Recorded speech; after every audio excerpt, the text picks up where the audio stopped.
This is for the few folks that I know have a fetish.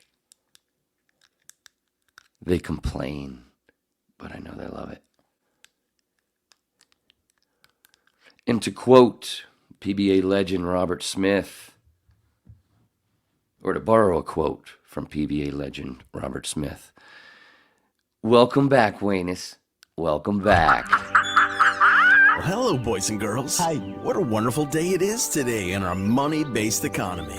Well, sit back and relax and get ready for the guy who's about to ruin everything. I'm puzzled. Are you really seriously suggesting that Jesus Christ was a mushroom? Wayne, Jesus was a mushroom Roberts. Yes. You are dealing with a secret cult, a secret society. Welcome to Waning Interest. Welcome to the Waning Interest podcast, number uno, dos, uno, March 5, 2024. The babbling dabbler, the smallest click on the internet, the pinball brain in your favorite machine. It's like a diary or a book, but not as stale or coherent. From a more mentally challenged Forrest Gump, or if Mikey and Mouth from the Goonies played a lot of bareback leapfrog. And then I squeezed out. Or if Bill Hicks, Neil Rogers, Doug Stanhope, Richard Pryor, Phil Hendry, Ron Bennington, Terrence McKenna, Paul Stamets, and a bunch of others had a long, day-long gangbang with Joan Rivers and Roseanne Barr.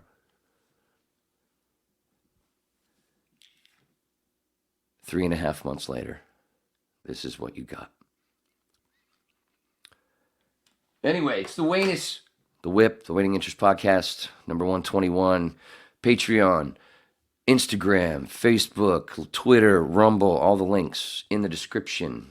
And sorry, I was on another page, so I'm not used to dancing around the screen, and it's so much better to remove and then go add to stage and then fix the screen again. And say hi, everyone, to the newest producer and co-host of The Whip, Susy. Hola. Happy 305 day. Oh I just want to show you, first of all, we got to jump right to Susy's Monsignor Wee Wee. Why did I send you that picture? That was supposed to be private between you and me, Wayne. No, that was the pic that I sent. But anyway, I have to show this because we got to write in. We got to everybody. The first thing we got to do is say, "Hey, it's this is Susy," and we're gonna know right who Susy is right away. And Susy used to play with fake dicks. And why did she do that? Oh, Lord. Oh, that's nice that you said the Lord. Lord, did you say, oh, Lord? Is that what you said? Yeah, did you say, oh, lords. Lord? Yes.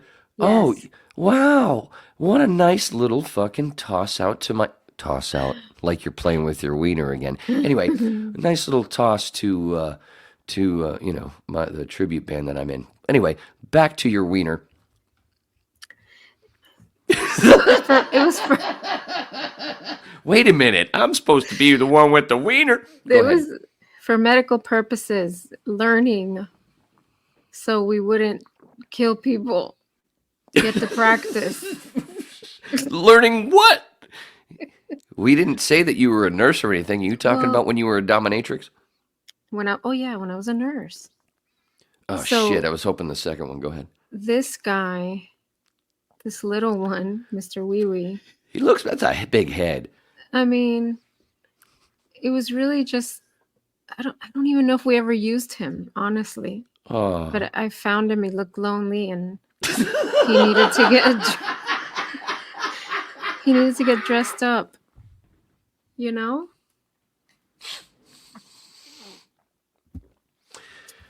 Well, the next lady I'm with, I'm going to say, hey, have you ever thought about putting a couple of eyes and a little fake mustache on the head of my penis? Maybe, a little bow tie. What do you think, baby? No, it'll make you she go might be limp, into and it. I'll go, oh, you're right. She might be into it. Yeah, but it probably, as soon I can sense though that as soon as you put that bow tie on, I might go. I'm just saying.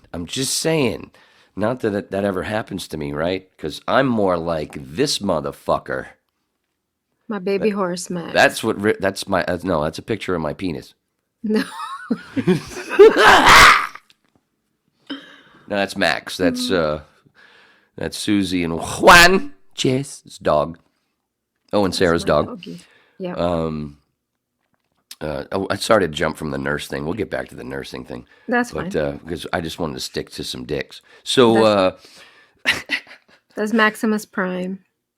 who kind of looks like a manatee the way I cropped that picture. Yeah. Somebody pointed that out when we did our little test the other night that was fucked up because I didn't realize my microphone wasn't correctly set.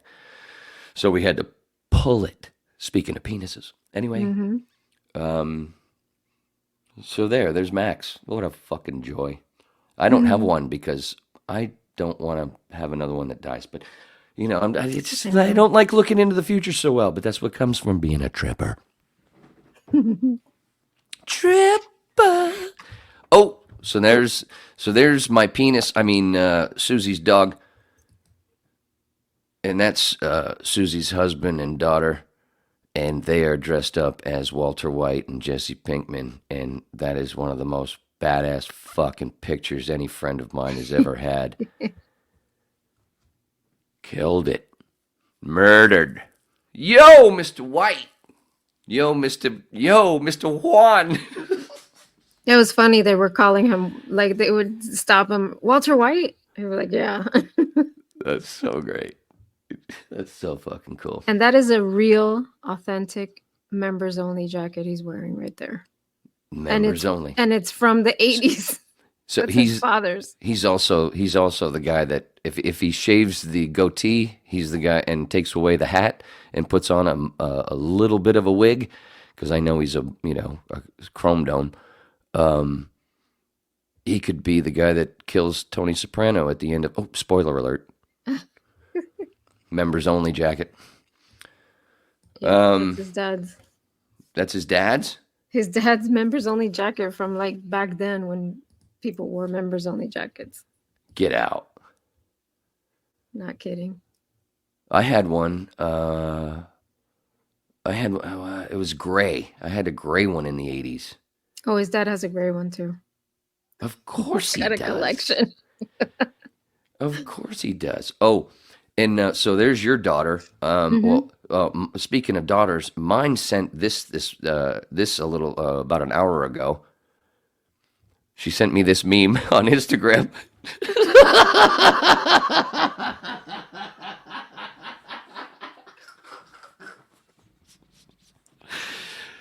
Yes, sweetie, I did. Luckily, funny. I was afraid that I wouldn't because I stupidly had macaroni and cheese last night. So I took an iron pill, so I was a little worried. Like, oh man, tomorrow's gonna be a little rough in the morning, but surprisingly, whoosh. Well, it's so good that she's concerned about you. This is what I'm saying. This is what I taught her because that's what I would say to her, sweetie. Did you poop today? I know. I'd have to, dude. Go ahead. I was just gonna say when Sarah was little. I mean, even probably still, I shouldn't say it, but when she was little and she'd tell me that she'd have a stomach ache or something, my first question was always, "Did you poop today? When was the last time you pooped?" Yep. And then knowing, what you. Oh, you already did that. All right. I just saw that private chat, but that was from fucking 20 minutes ago before we even started. Sorry. Woo! Somebody's behind. Edible is kicking in. Fruit chews kicking in. And I'm thinking about eating the other half, the other fucking 25 milligrams. What? So, what was I going to say? Oh, I would always, what Riley would always surprise me, like in the morning, she'd wake up and then just come right. I'm like, sweet, did you go pee? Because that's what wakes me up is having to poop or pee. Mm-hmm. She would just wake up and boom, just go sit right at the counter, just waiting for, a bowl of strawberries or whatever. I'm like, you haven't peed, have you? No. I'm like, don't you? You've been sleeping for 8 hours. Go pee, sweetheart. Like, I'd almost have to remind her. Yeah, they all do that. Like they have bladders of steel. And I'm like, I miss that. Yeah. I miss that. But anyway, everybody, this is also for everybody else, because this is for all the pack, the Waning Interest podcast pack. That's kind of funny. Did you poop? Did you pack your poop? Whatever. All right. And speaking of the little test, before we get into more Susy, if I can say that. Ew. So,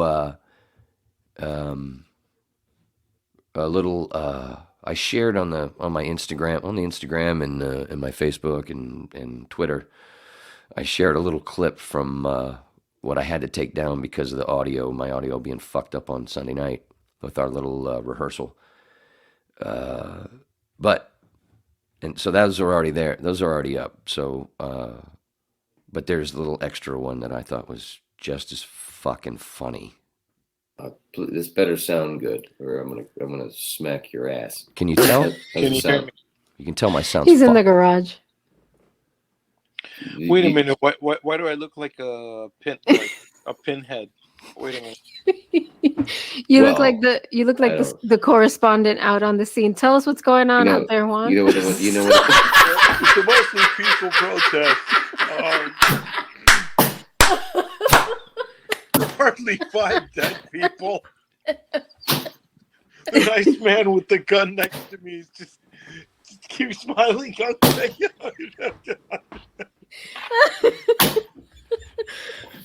I think Wayne's gonna pee himself. Okay, I gotta find something to prop this Susy up is murdering tonight. Woo, mama! Damn, girl, you making me wet. God. Hilarious. Oh, sorry, I was talking about your wife there. Anyway, I really got to pee. That was fucking awesome, dude. Juan with a question mark. What a delivery. Oh, God, there's a fucking promo. There you go, yeah, and there it is. It was a fucking promo. Thank you, my lady. I hate kissing people's asses in front of everybody, but that's what I do. Are you there? Me? Yeah, okay, Jesus Christ. You don't see me? All of a sudden, I felt alone. I'm here. I'm just reading comments. Oh, let's see. Let me read this first before I stick it up, if I can say that. Oh my God, we're only 13 minutes in and I just blew all of my material. Oh, great. All right, good night, everybody. See you later! Anyway, let me read this. No, I got a ton of shit. And we're going to get into your stuff.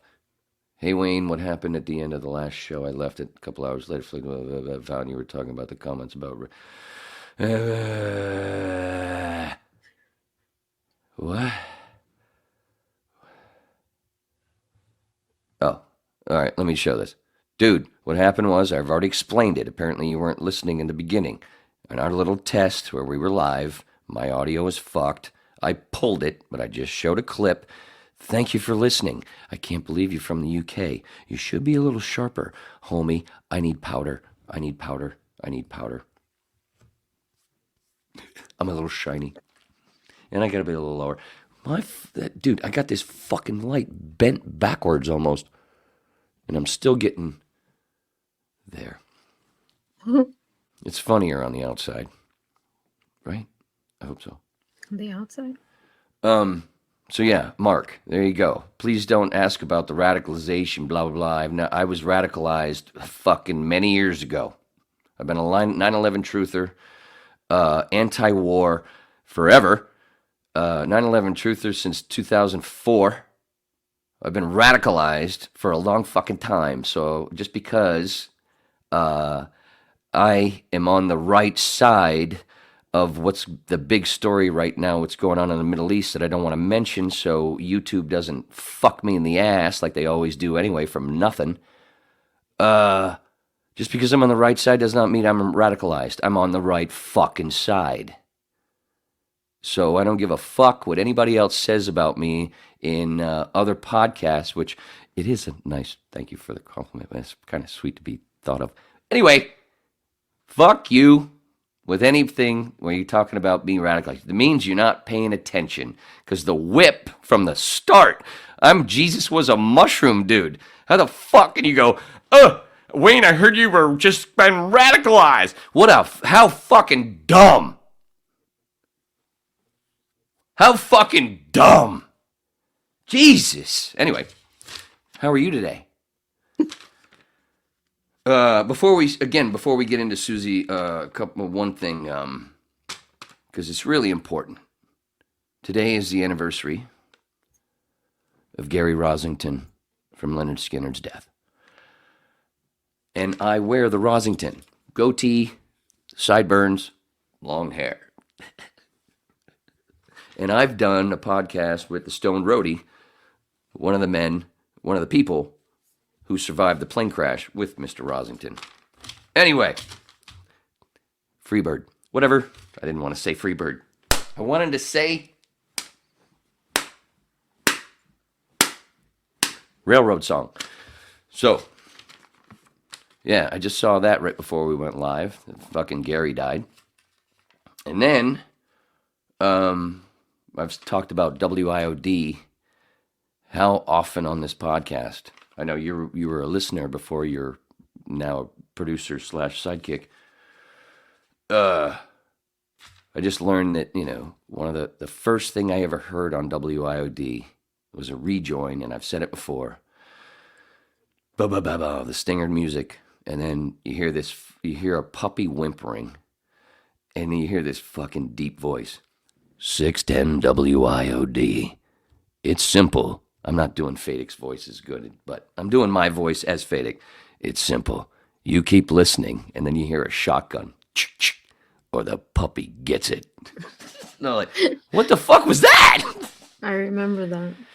And then Neil played, hi, this is Sonny Fox. I can hear, I listen to, no. Hi, this is Sonny Fox. I listen to Neil Rogers because I can hear the word asshole. And then he played Ron and Ron, Guitar Man, Ron and Ron, Boy They Suck. And I'm like, what the fuck is this? I just tuned into, I didn't even tune in. It was the plumber in the fucking building I was touching up some paint shit for.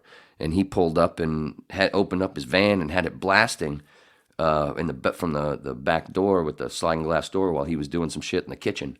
And I'm listening to this, hearing this, going, what the fuck? I heard it, Neil Rogers, but then I was like, then I hated him instantly, though, for a song about Ron and Ron sucking when Ron and Ron was the reason I got into radio to begin with. Anyway, not the reason, but a big one.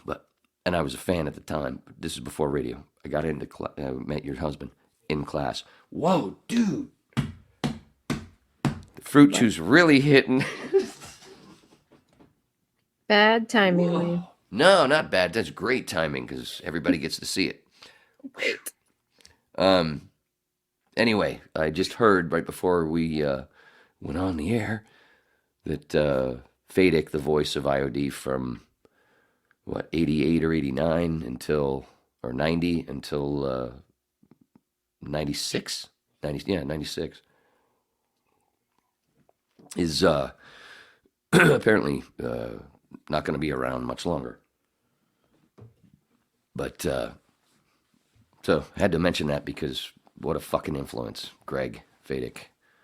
What an influence on a lot of people, including myself and Mr. Bark Hoffman, Jack Verde. Mm-hmm.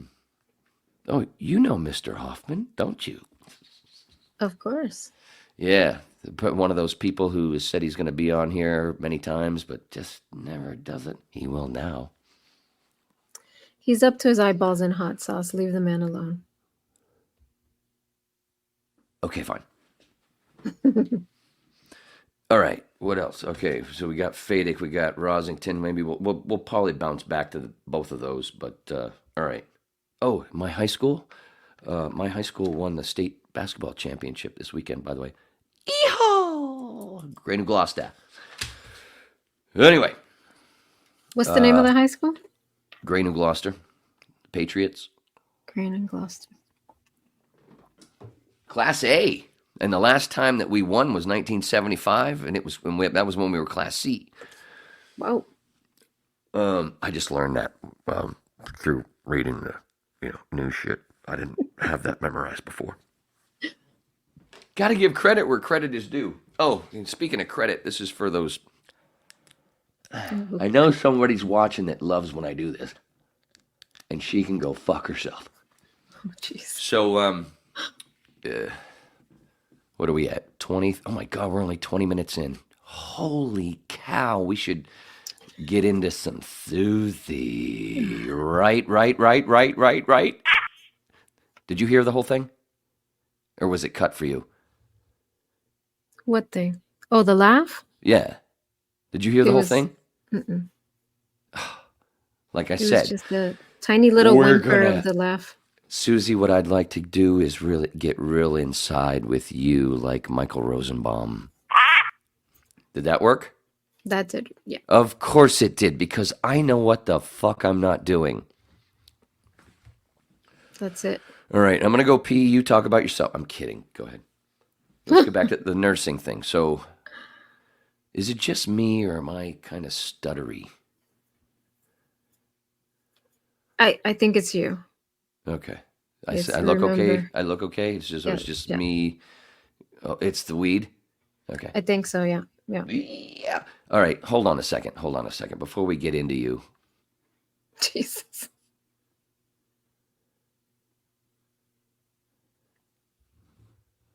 I have to do this again.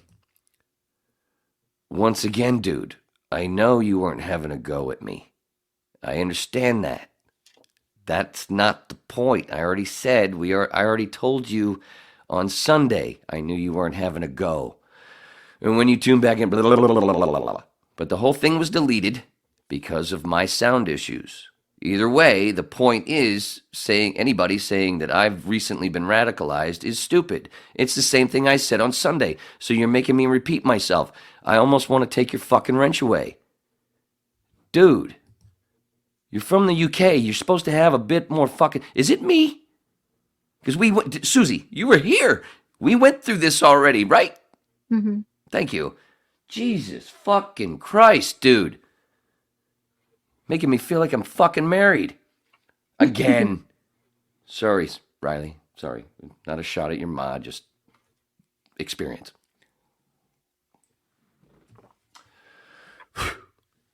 Hey, can we seriously get ready to take his fucking wrench away? Jesus, man. Seriously, sweetie, is it me? Am I being a cunt? No, you're being Wayne. Or am I tired of repeating myself? No, you have told him, I think, If you're... Oh. Does that make sense to you either?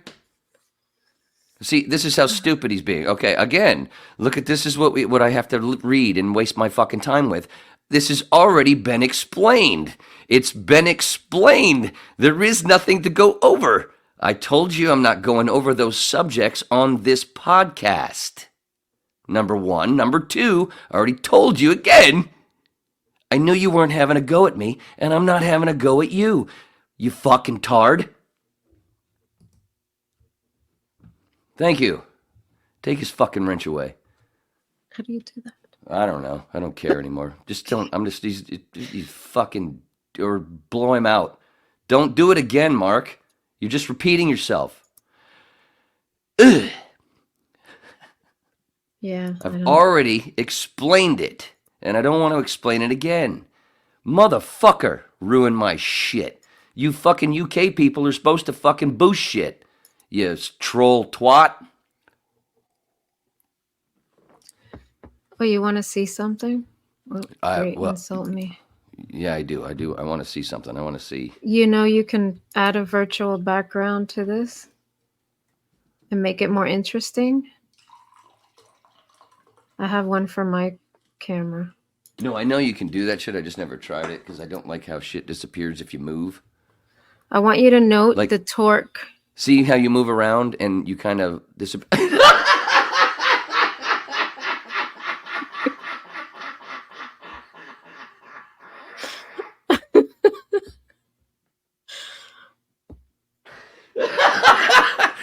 You Do you son of a see? bitch.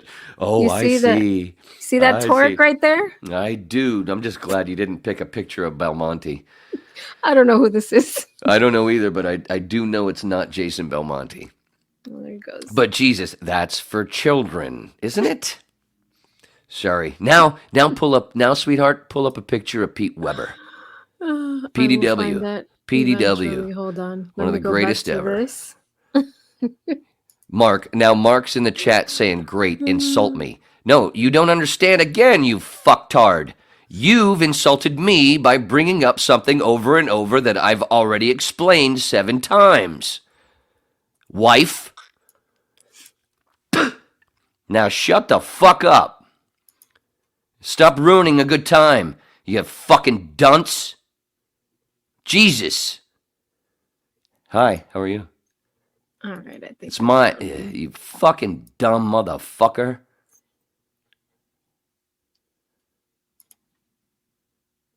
Seriously, how many times did I fucking say it, sweetheart? How many times did I say it? I said it 3 times on Sunday, and I've said it twice, 3 times now tonight. But I'm the one that's insulting him. You fucking troll. Ugh. All right, I'm done giving you enough. I'm done giving you fucking time. Damn, where'd it go? Hold on.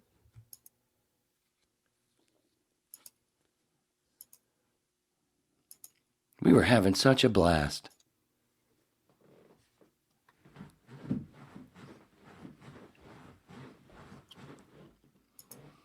We're still having a blast. Yeah, when they're gonna have a blast, 2 years from now when they start watching this. You gotta find. You know who PDW is, right? I don't know who he is, but Pete Weber. I Who do you think saw you are? his I picture. am. Hold Who do you? on. You know the. Oh, we could probably play that. No, don't play it. Even if we He's play a bowler, right? Yeah. Oh, geez, one of the greatest of all time. My hero. My Jim Morrison of bowling. How funny. He had an alcohol problem and a couple times had a cocaine problem. Oh boy. Still the greatest. Oh, Merrick, is he still bowling? Just in the seniors. He just bowled in his last tournament, which was his own tournament. They renamed it the Pete Weber Open in St. Louis. It was a few weeks ago. Anthony Simonson won. But that was the last one he actually bowled in. But he won the U.S. Open 5 times. His dad was a huge bowler, which that's kind of what I was trying to do because my dad was a big bowler for so many years in the nation's capital. I kind of wanted to be. He was like Dick Weber to me, and I was trying to be Pete. But I didn't get anywhere close to what my dad accomplished. Wow. But I only spent fucking 4 years doing it. He spent a long time. I won't let me do the whole picture.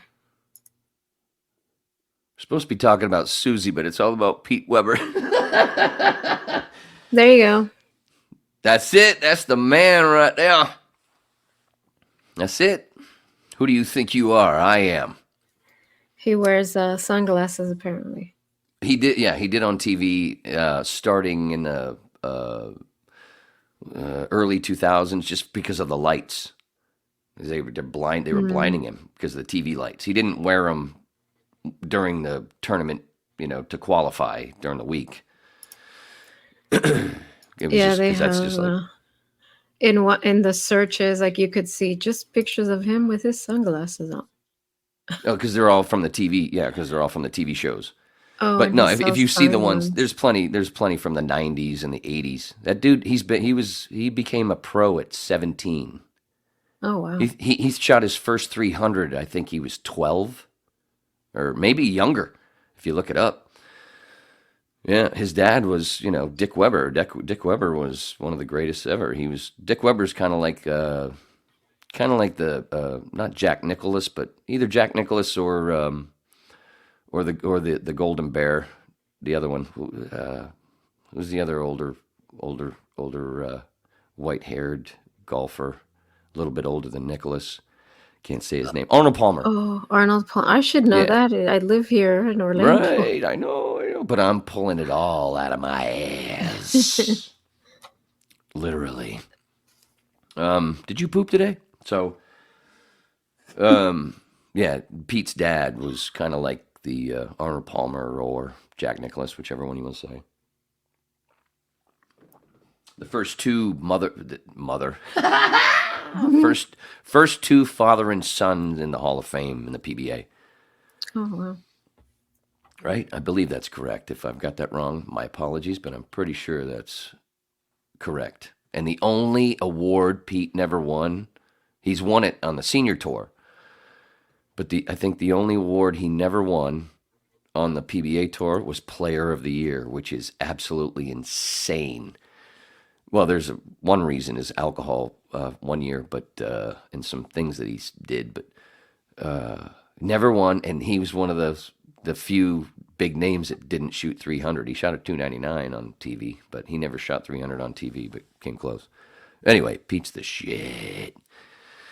And his wife, Tracy, his third wife, from 97 on. And it's one of the things when I'm watching the shows from then, and I watch, I can't wait for it because they always go to Tracy and take a shot of seeing her in the crowd.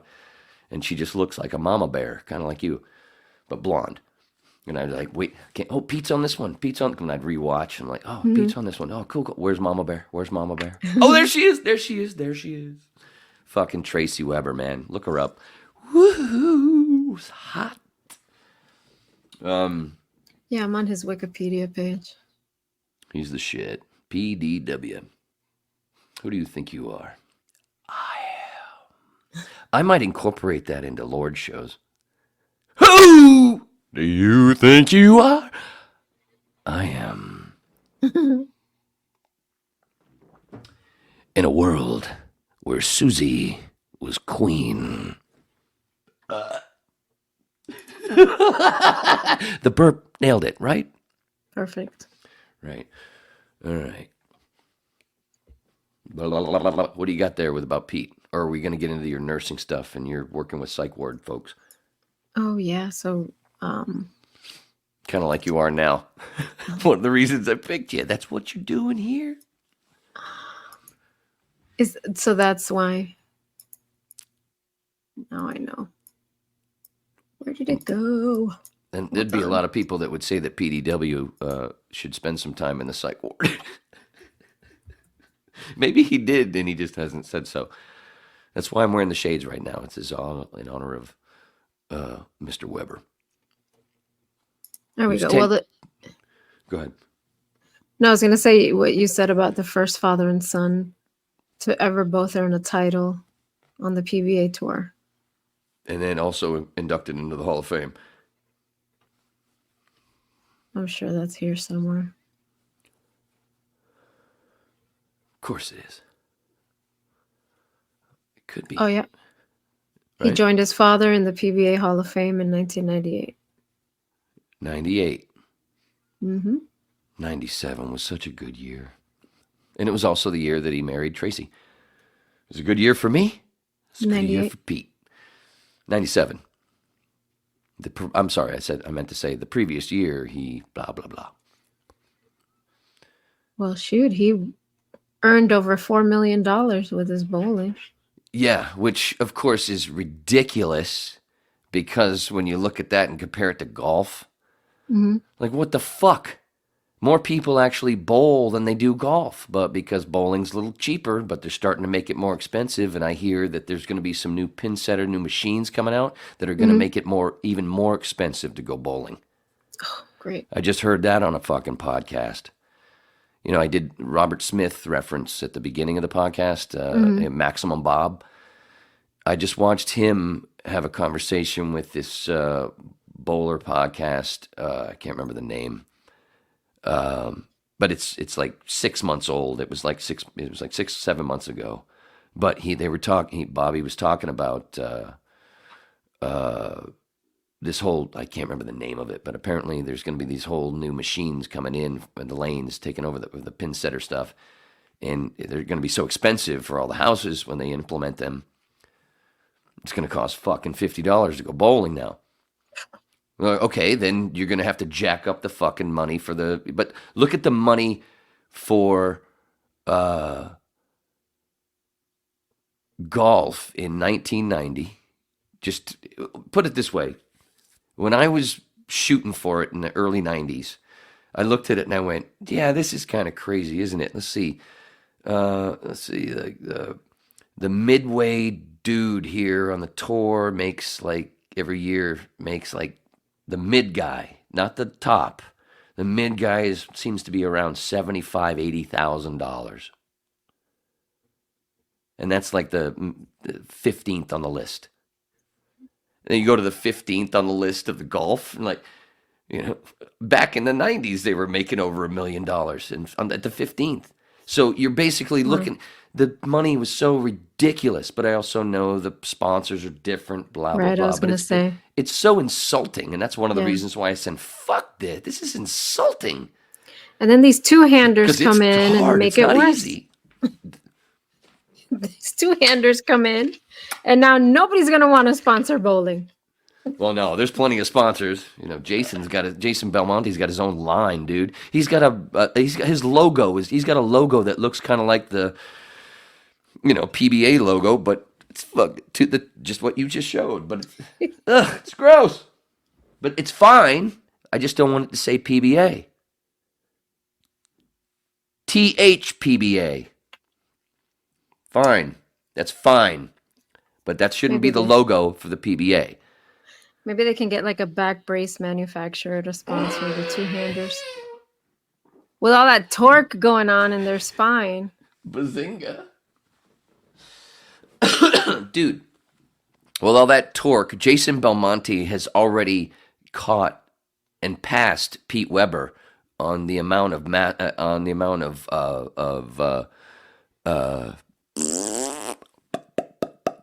am I trying to say? The big tournaments. The word for the big tournaments. I lost it. I'm stoned. I'm buzzed. Not Masters. Like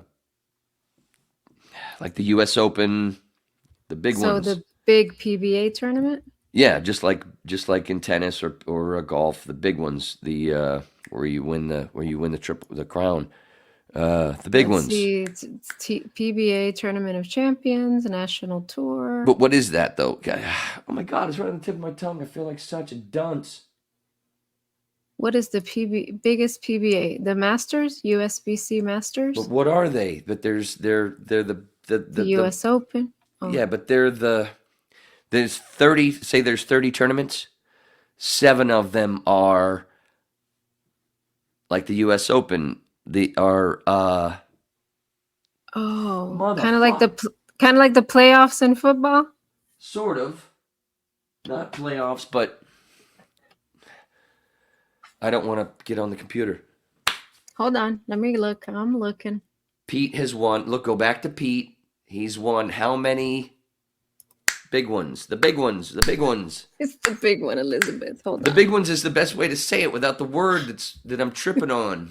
And I ain't even tripping, bitch. Not bitch you, bitch me. Yes, you. Regional tour? No. Go to the big ones, the big titles that he's won. He's won. Let's see.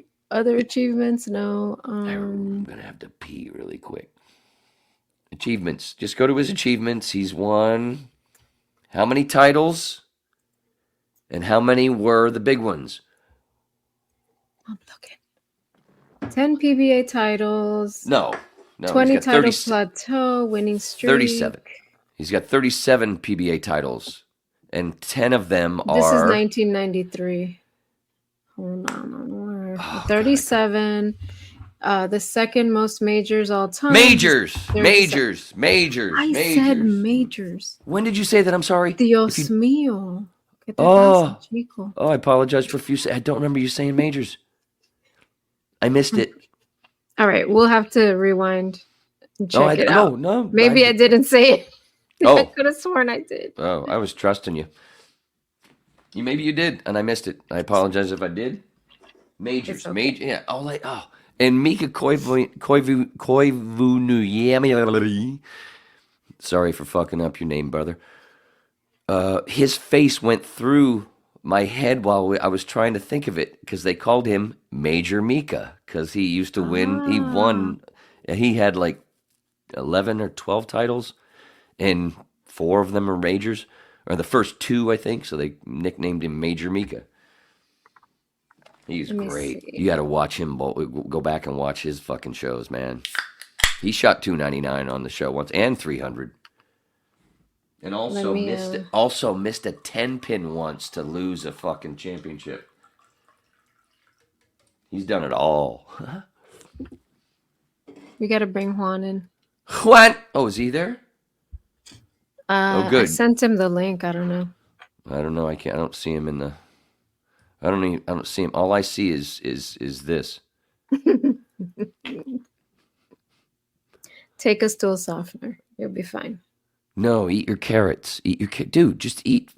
Buy a bag. $1.25.50 for a bag of baby carrots. You eat 6 of those little baby carrots a day, dude. You shit like smooth, but not too smooth. And orange. Not too.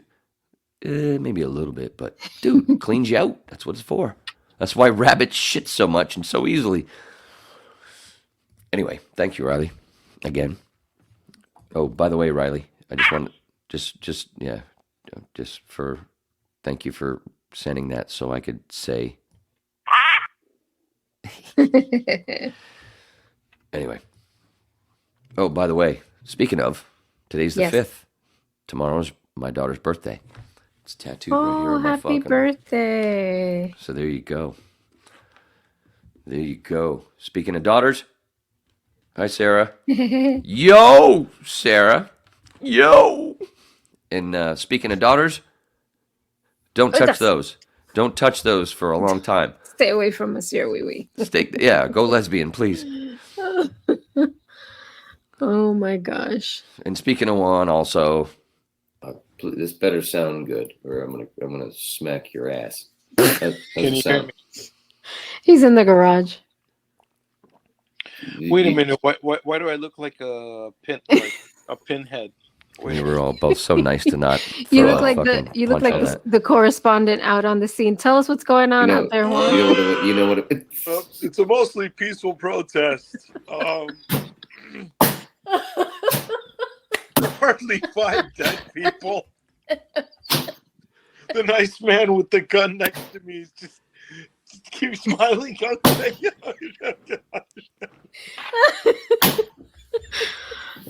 I think Wayne's gonna pee himself.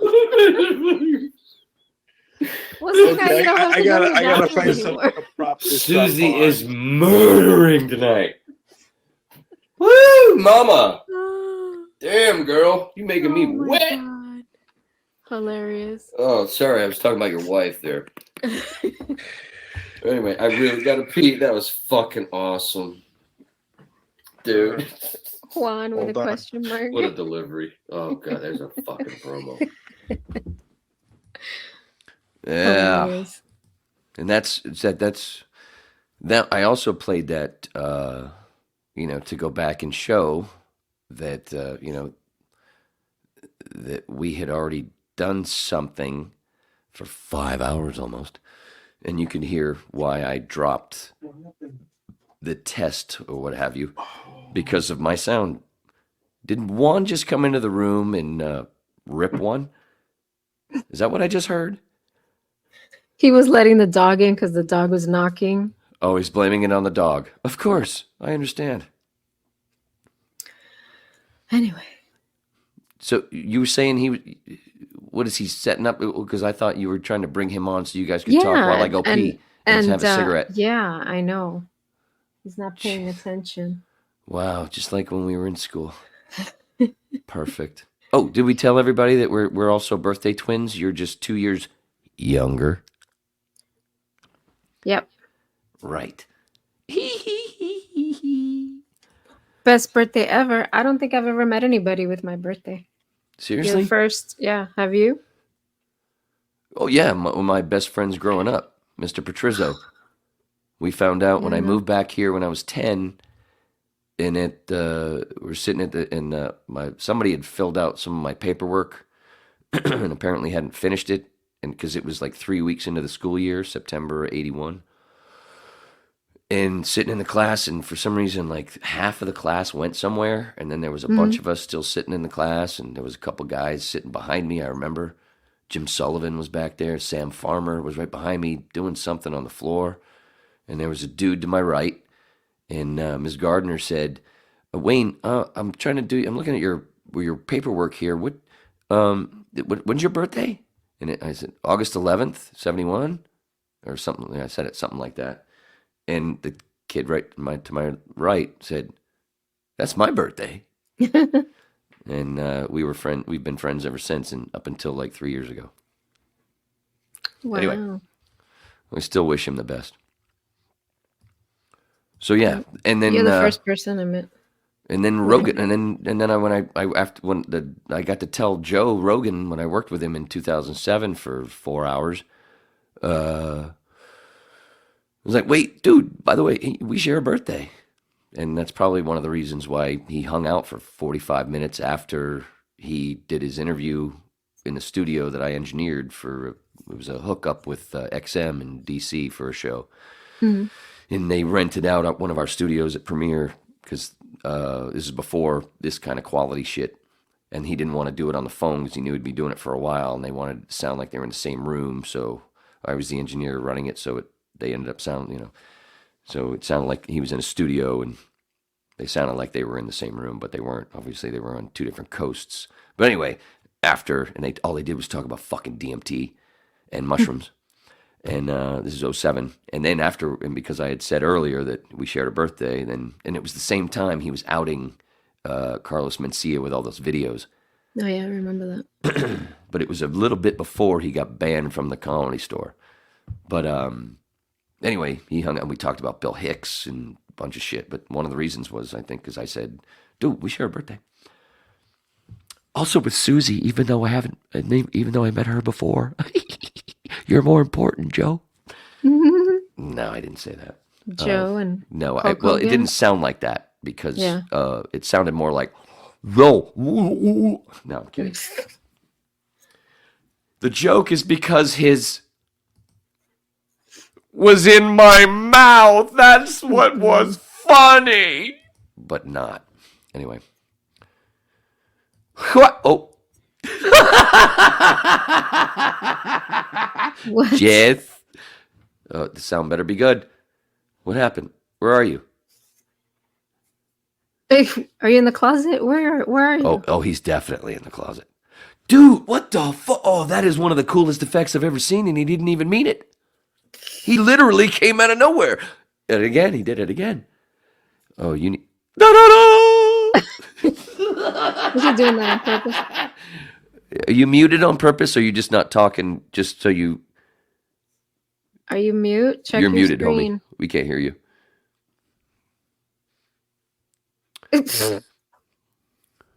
Still can't hear you, buddy. Check your settings. It doesn't have the muted thing on the camera thing it doesn't have that, so it's got to be on his end. Of course it's on his end. I've been there. Ooh. Yeah. He's about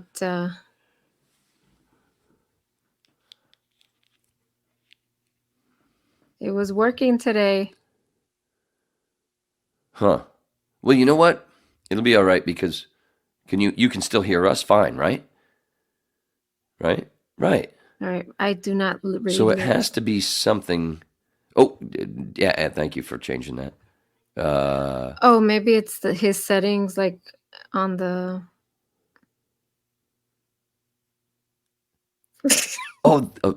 Ladies and gentlemen, this is where we all learn sign language together. So Go we to need learn another lip browser.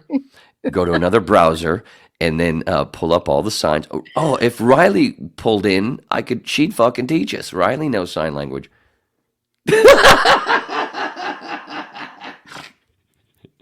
No, just take the headphones out. Take the headphones out, homie.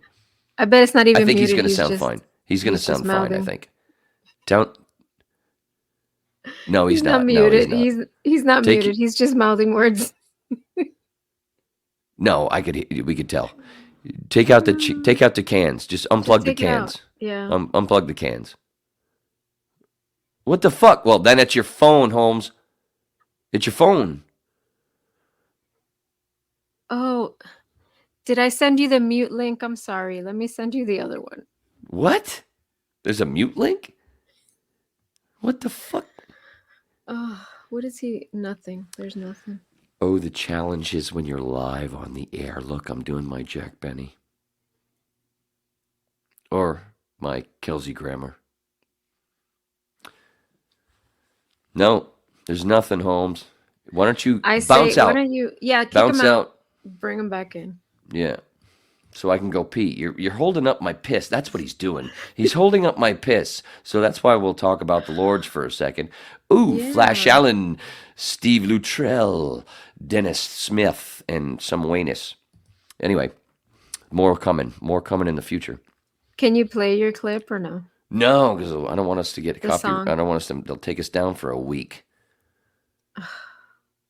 But you can, anybody, if you're new or whatever, if you're on the YouTube page or the Rumble page, or the Instagram, my Instagram, whatever. There's clips. There's a few clips out there of our rehearsals just for fun. Juan, go back in so I can go pee, you fucking twat. Sorry, didn't mean to talk about your husband badly, but I've known him longer. Is he back? I've known him longer than you. Kind of like I have. Oh shit! I'm not gonna say what I was just gonna say. It would be fucking funny as shit, but I ain't doing it. No, he's not back in yet because he wants me to pee on the floor, and he doesn't want me to leave you alone, which I don't blame him. But it's gonna happen because I only got about 60 seconds left where I have to run. And it's gonna take about 20 of those just to take my headphones out. The floor is yours. Start talking about the psych ward. Your early days before radio, before we met. Go into that. Come on, you're a radio person. You got years. You know what you're doing. Take over. It's the Susy Show. He's too much. So before I was in radio, I used to work in the psych ward. He says psych ward. I worked in a crisis unit, which is where they'll take you if they put you on a 72-hour hold, if you threaten to hurt yourself or somebody else. So I was a mental health tech. They called us at that time. Now they're called behavioral health specialists. I guess mental health is, I don't know, too triggering. Anyway, so I was a behavioral health specialist. And basically, it's kind of like the nursing assistant for the nurses on the psych unit.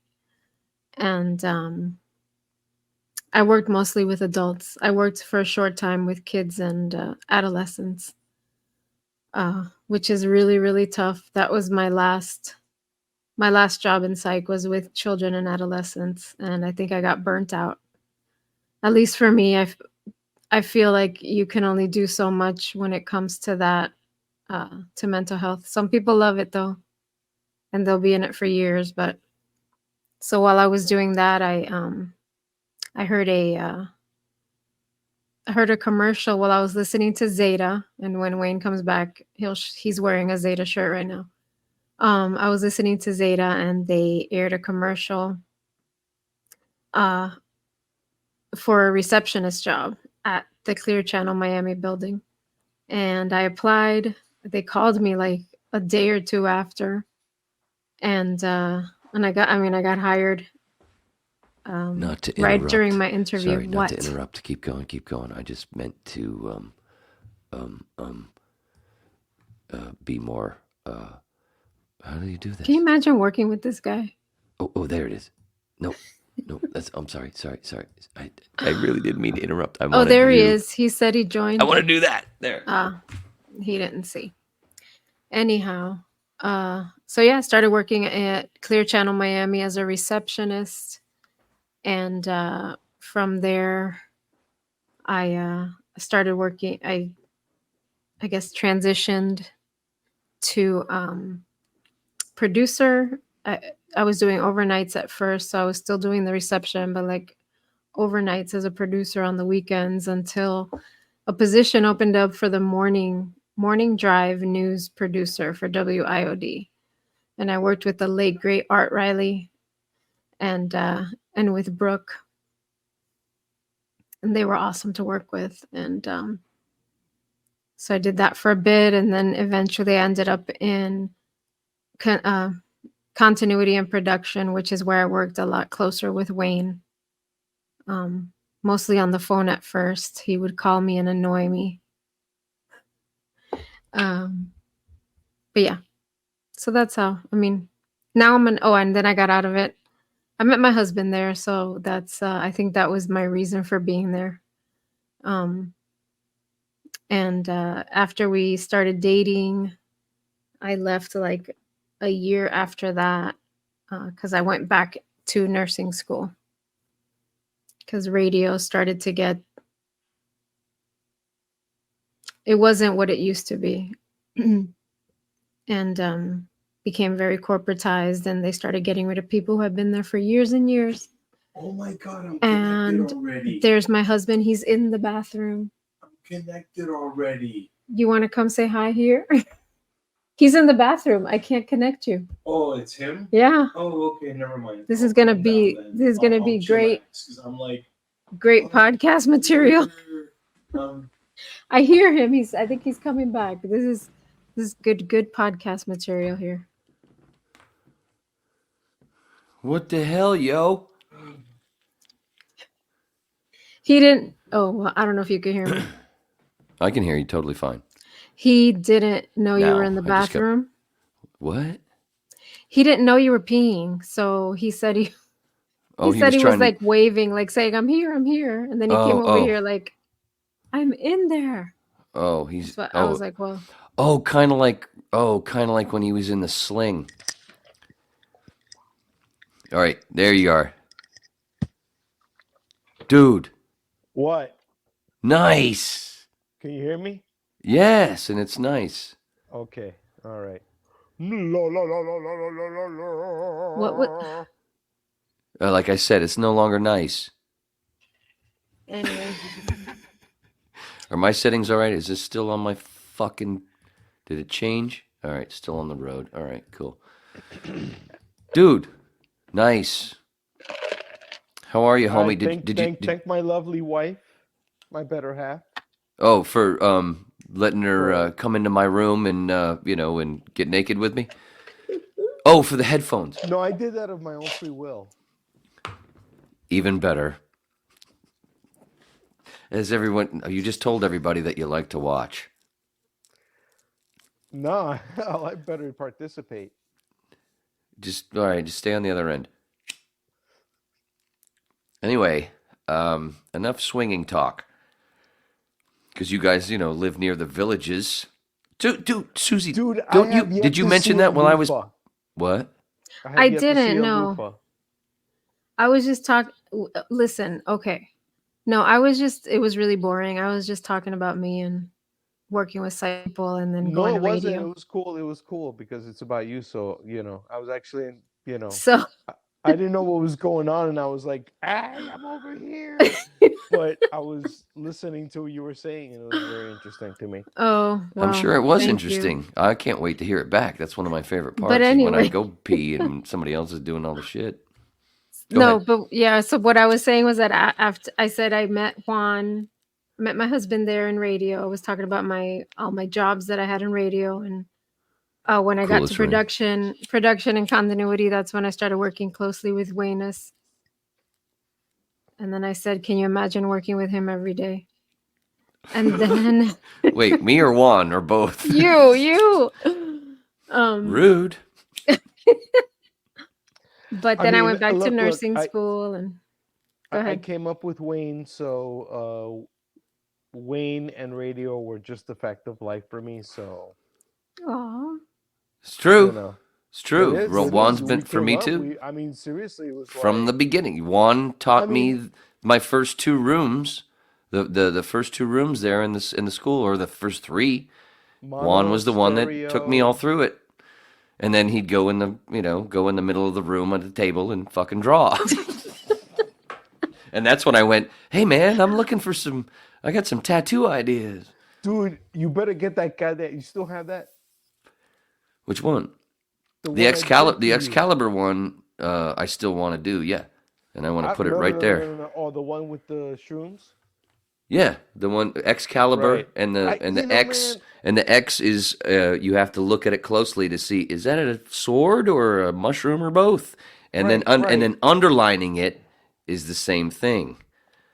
You see And that will be the sh- name of my next dog, Did I ever send you the which shit will the be sketches I a did? boxer. Go ahead.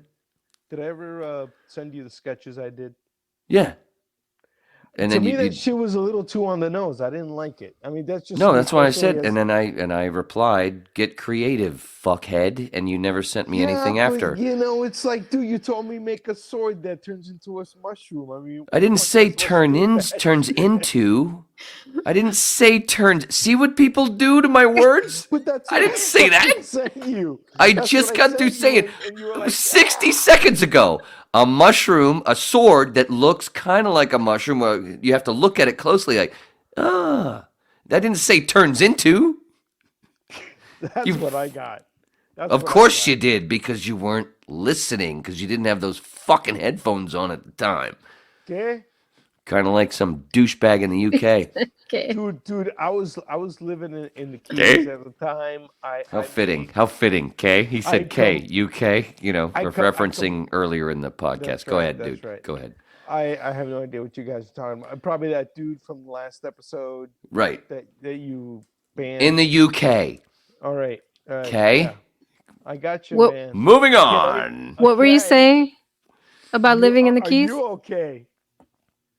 What the was fuck that? did that- Who did that? What was that? What the fuck was that? What the fuck was that? Who did that? Who Thank did you. that? Thank you. If that was for me, thank you very much. I appreciate it. That was really weird. What the fuck was that? I'm serious. I love it, though. I love it. I approve. And only he got Oh. it. Wait a minute. Here's an organic. No, we analog. all of us saw it, but where did it We come all saw from? it, but only Juan got it. Now, how did that happen? Because I'm awesome. Of course. Come on. What You were you must- saying Anyway, about where living in were the we? Keys? Something Yeah, about living in the Keys. We were living in the Keys. When you came up with the drawing? When I first asked, it was years ago. It was back when Yeah, I no, believe the shoom and the sword. I think it was when it was back when your I think your mom had recently passed, right? No, that was two. Was that a year or two ago? No, that was 2020. Yeah, that was about it. Yeah, that was Wait, it. 2020, right? That was the last time I COVID said year. What was COVID year again? I'm trying to forget. Yeah, how the can C. you forget? Just call it the C. Yeah, don't say that. Just say the C. Year. C 20. year. It was. How do C- you end of forget? C year. But I think And yeah, the it was like C 4 year. years ago. It was like 4 years ago where I said again, Oh, "Hey, okay. yeah, that's right." No, yeah, It was, no, man, dude. and I told did you that- also, don't worry about it because you've got other shit going on, and that's I why. was working. So at that's the why I just radio I'm station busting your when I balls, drew that for you. huh? I was working at the radio station when I drew that for you. Which one? Which station? Clear Channel in Tavernier. Oh, how long ago was Yeah. that? That was 2005, 2006. You were there No, from... no. No, it was The in later? original one was Oh, wait, that might have been in 1994. Sebring. That might have been in Sebring then. No, We no, were no. in Sebring. This No, is no, just no, a. 2011. the skull with the hat. No. I'm Anyway, talking whatever. about the sword. Talking about the sword with the mushroom. That's what No, I'm talking about. no, there was, and no. You You guys You're- are going to have to fight this out later. I want this to end now, and I'm going to end it right here. I don't know what the fuck you're talking about. You're mixing something else, or maybe it's me, but it's not. I'm gonna launch The my Excalibur spaceship at you, man. That's one. That's reason you're mixing up Star Trek and Star Wars. That's kind of what you're doing No, here. this is Star Wars. This is so Star Wars. I mean, Jesus you Christ! can Shut tell up. That's by not what the I'm talking about. variable I'm using. geometry. Oh my god. Listen, Mark. No. The original Excalibur tattoo that I asked you to put together for me had nothing Right, to I do with my. remember. Shut up! Shut up! Shut up! Shut up! I'm turning into Philip Seymour Hoffman. Shut up! Shut the fuck up! The original Excalibur. Oh my god. He's dead, you know. The original. Mark. Yeah, fuck that twat. I can't believe you fucking sleep with that shit.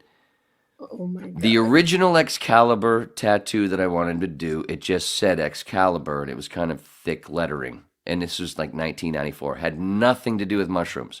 My mushroom thing didn't start until 2005-06. When I asked him to do it again, which was the one that's from about 4 or 5 years ago, whatever, that's when I said to add the sword underneath. Well, no, it was the same kind of deal, but the Western motif. He might be right a few years before. That's true. He might be right with that. I just had to shut him the fuck up. But the original that I asked him to do in 94, which cost too much, which is why I got the skull with the top hat. Maybe it's me. I'm sorry. I'm a cunt. Anyway, but the Western font thing, blah, blah, blah, that's only from a few years. The mushroom part is recent. Anyway, all right. Sorry. Thank you, O Claudius Liege. I've already, don't do that, man. I already apologized. I already called myself a cunt. Don't go fucking Anyway. bowing. Anyway, No, you're right. I just, Anyway, to the internet, I fucking admitted my shit. Yeah, I am a god. I'm anyway, kidding, of humility course. Is the hallmark Sorry. of that aspect. Anyway, I don't remember. I remember you telling me you wanted a sword that turned into a mushroom and it said Excalibur at the bottom. That's No. all I remember. But then again, you know, a little adult. Well, it's written. It's written down. It's in our Facebook Messenger. Oh, You there can you go back. Okay, You can go. I'll look. I'll dig in the way back. Anyway, and see but for no, you. what I said was I wanted the word Excalibur in a Western type font, and the X looks like swords / mushrooms, whatever. So people have to actually go, wait a minute, what is that? And then underneath the word as well, a sword, but with the handle part, make you go, what? You know, just kind of like, you know what I'm saying? But not turn into dual. Anyway, it's fine. You know what's going to be cool? You've got the coolest fucking wedding band. I know we talked about that on Sunday, so we'll repeat that. Nice I job, have Susie. several. I have several. Okay. You shouldn't have said that, you dummy. So the the cool part is now, Waning Interest, All I'm saying. Waning Interest Podcast at gmail.com. How many fucking drawings are we going to get, I hope, of what I just asked for? And Juan's going to top them all. Right? Yeah. Okay. May I speak now? Thank you. Yeah. Okay. All right. I'll do it. I'll do it. I will take the challenge. You don't have to do anything, and you don't have to that do being anything said- until I show No, you no, what no. other people send in. Okay. But you did send me something. You did send me something that was, like you said, you thought it was a little on the nose. And I said, that's okay. Just fucking draw it back. Less is more, I think is what I wrote, which was cool. And I said, like, touch up this, touch up that. Kind of like the Ball of Flames bass clef rock and roll banner thing that you did for me in 94 that cost too much, which is why I didn't get it, along with the Excalibur one. You know, Alex said here's the both deal. of them. Dude, you were there. Alex said both of those would be $100 at Johnny's. Right? That's why I brought $100. Oh, I brought $120. And Eric was there and Alex was there. I brought $120, $100 for a tat and $20 for a tip. And then and I showed him your fucking shit, and both of them he went, that'll be like 145, 150. Oh, that one will be one. And I thought the Excalibur one, because it was easy. It was just letters. That's like 175. And I went, how much for the skull with the top hat? 100.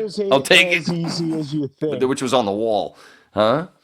letters ain't as easy as you think, especially when It's not the point. like I know. I putting it on understand. I know. skin, I you know. I know, know. I that's know. I like know. a fine, I know. that's fine tuning type Right. shit. Anyway, the point is that Juan's great work was never used because So you still have it, right? I didn't have the money. But do you still have the No, I diskette? don't have the bass. I don't have the ball of flame bass clef rock and roll banner thing. No. You owe me 2 tattoos, But bro. You owe me but all 2 I but tattoos. I just You fucking owe described it to me you. 2 tattoos. I know So artists. You're right. You're right. But I will come back with. I know artists that will spit out in 2 minutes what I just described. So you do that. And number one. Number two, one of those that you can spit out is the same thing that you did in 1994. You're just adding the little a little thing to the crown of the swords, making it look like it's mushy kind of instead of just a sword. You're doing the same thing that you did. One of them. I'm asking for an update from 1994. That's all. All right. In a Western font. I don't think I asked for the Western font in 94. I will grant you this request that you ask of me. However, I will say that I am seriously considering sending you an invoice. for your services. Well, if you beat the fucking ones that I'm gonna get from other people, sure. We have And not I'll agreed hand on it- a price. And I'll hand it to Susie. Listen, Susie. listen, buddy. Oh shit! Thanks for the first commercial. Oh, I covered it up, right? Yeah, Right. yeah. Thank It you just says for T. thank you for watching. The first one I did as a friend, but now you're asking me to redo work. But I never got it on my skin, home slice. we didn't specify that. You told me draw me something so I can get a tattoo. I provided this for you as a friend because that is how I am feeling towards you, my friend. But the second one, I love it. I love how he's adding the accent. I love that. the second one is too much like, here's my trained monkey. He's gonna draw me another tattoo. Listen. trained All monkey. right. Time. Tell him to shut up. No. Cállate. No. Come on. You're not gonna like. You're not gonna like my retort, home slice. Well, you know what source is gonna happen? I don't do shit. I would very much love to do that, but I will make an invoice. You could have done it. You could have done it while you were shooting your fucking mouth off. No. Yeah, you could have. I know artists that would have already done it. Anyway, the muse you're done. will strike me. All right, you're done. Well, the muse is your friend right there. So anyway, this fucking guy, I know you. I've known you longer. And I saw your cock first. So anyway, That's why you she guys makes fight me so much. babies. What? Okay, she made me a kid. Can you make me a kid? That was the first foreskin I saw because we went to the toilet together, and I went, "Dude, what the fuck is that?" Okay, well, first of all, I'm just made that up. I just fucking made that up, by the way. I know that I was born in Mount Point is, Sinai Hospital. I know you're So, not. I know you're cut. I know you're do the cut. math. I know you're Do the cut. math. I know you're cut. Jesus, you fucking dunce. I'm not. No, I am much. If you'd have let it go, it was funnier. And now I got to make it funny again, but I'm a professional. In a world where Susy was queen. Anyway, what the fuck was I going to say? Here's my retort. Shut up. Shut the fuck up. I'm Here's my. endorsing the goddamn message you just did, dude. All right, now shut up. I get you. Now I'm going to endorse it more. You're talking to somebody who spent 20 years putting hours and hours of time into 3 pages of copy or 1 page of copy to go audition for shit that I never got. And then also do the same thing for shit that I did get, but didn't get paid for. So don't talk about fucking free work, home slice. This is free. That's why I don't do ads. So we don't do that shit around here. I'm doing this kind of to be funny. I love you. And I'm just doing it kind of bitchy just to... I'm doing it. You know what I'm saying? Okay, wait. I like to drive people away. Juan, you should be able to spit out what I just fucking described after all your artwork that you've been doing for 50 years. Or, I'm sorry, 45-ish, because you're 71. You're 72. You're a year younger than me, right? He's 52. You're 71 or want you- 72? I don't even know how old I am anymore. Are you 71 or 72? 72. Birthday. I'm talking about 70. year. I'm talking about I year. was born in 72, man.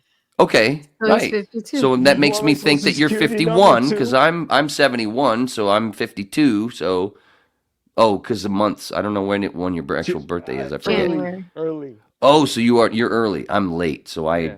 I do it. Sorry, no offense. I know we're the same age, but I'm a few months older. I share birthdays with Rob Zombie. There you go. I'll put it Dude, there. cool. Who else? Yeah, totally. He's a cool dude. Who else? You got to have another one that you know by after all this time. That's the only one I give a shit about. But I think there's like 2 or 3 more. I don't know, man. You could look it up. I don't want to. It's not my job. That's your wife's. That's your wife's job. Your wife should already know this shit. Susie. Did you know In a that? world where Susie shouldn't be queen anymore because she doesn't know the celebrity birthdays that match with Juan. Can That was you funny. guys What? Just kiss and make up, please. I'm totally goofing at this Dude, point. What's going on? We already made up. Yeah, I we kicked made him it. out and brought him What the back. hell? I kicked Yo, him out and brought him back. slice. Bringing him Whole back slice. was where that was me kissing him between the cheeks Oh, okay. or on the Oh, cheeks. that's why it feels extra wet behind it. Oh, thanks, man. Honey. Just gotta describe the joke again. You gotta explain the joke, dude. That's why you don't do comedy. That's why you were behind the board. Just say it. All right. January 12th birthdays. What? Jeff Bezos. Oh my God! Get him the fuck out of here. Ugh. Oh my God, did you hang up on him? I did.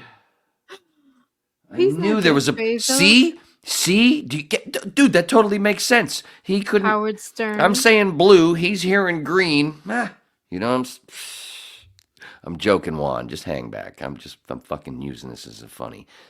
Just don't go else? crying, even though I know you will. But you're lucky you get to go to sleep with her. I don't have anything to sleep with but my big fat pillow that won't run away. Go ahead. Howard Stern. Oh my God! No fucking way! Are you serious? Juan shares a. Get the fuck out of. And he couldn't remember that. He shares a birthday with fucking Stern. That turd. This is making even more sense. The guy that fucking asks a question, and then when you're 2 sentences in, asks another question, and when you're 2 sentences in, he asks another question about, but Howard Stern is such a great interviewer. No, he's fucking not, you dumb twat. Never was. And has proved himself to be a giant pile of shit, no matter what his fucking religion or fucking culture, blah, blah, blah. What do you want to say now, motherfucker? You fucking Stern sharing birthday queen. Oh, that's the best. That's the best. Yeah, turn off your camera. That's way. I'm kidding. This is all. I'm putting this on. I'm an actor. Oliver Platt. That's cool. I worked with Oliver on Modern Family. One of the few extra gigs that I did on Modern Family, it was the one where Ed O'Neill joins the bowling league. Speaking of bowling, joins the bowling league with Eric Stonestreet, and then has to pretend he's gay, and the whole thing. And Oliver Platt plays the guy that's like the captain of the fucking team that Stonestreet's team is against, you know. And it's a gay league, so Ed O'Neill has to pretend he's gay, whatever. Anyway, through people that I know in production, blah, blah, blah.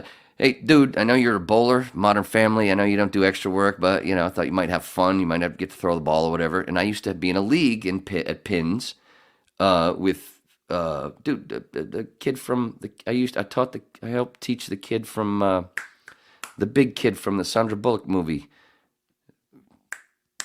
You know what I'm saying? Oh, yeah. I don't know. Michael Orr story. Aaron. He was in my league on Tuesday nights where I was teaching Luke and who's that other cat? Kevin and Kathy was our teammate. I was just teaching them, the guy that had a bowl, instead of just doing like, oh, let's do Saturdays, whatever. And I knew it would all fall through every Saturday or every other. So let's join a league. So we're paying $20 a week, and you have a few beers, and you fucking just learn playing in bowling in the league, a mixed league, no money involved, blah blah blah. Anyway, Aaron was in that league. Chad Michael Murray was in that league. I taught him some shit. Dropping names now, brother. Anyway, point is, it was at Pins. It was a fucking literal mile away from my apartment in Studio City. So it was production people, blah, blah, blah. And I thought I was quitting Nicole. Yeah. Oh, look at that. Folks from high school popping in. Yes, you are a queen. Yes, you are a queen. And so is Susie, sweetheart.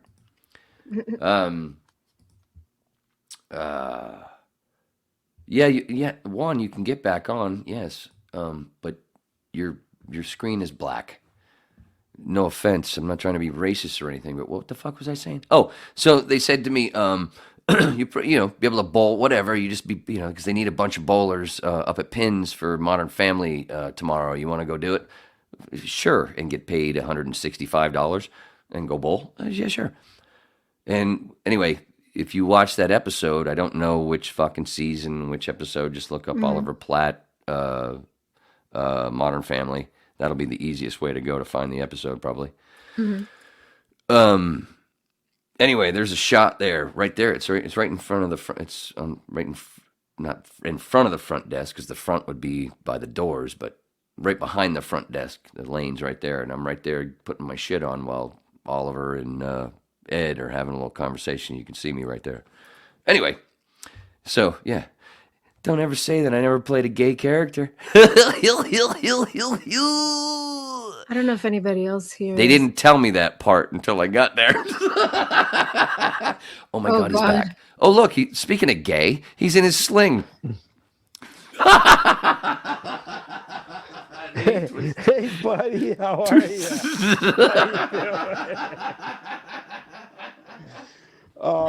That was perfect. Your timing is good on a lot of shit, you fucking dunce. I love you. What's the key to comedy? Being a dunce? Come on, you ruined the joke, bro. You ruined the joke. What the hell? I don't know. You're the Woody part. Babe. Speaking of fisting. What's the key to comedy? Woody?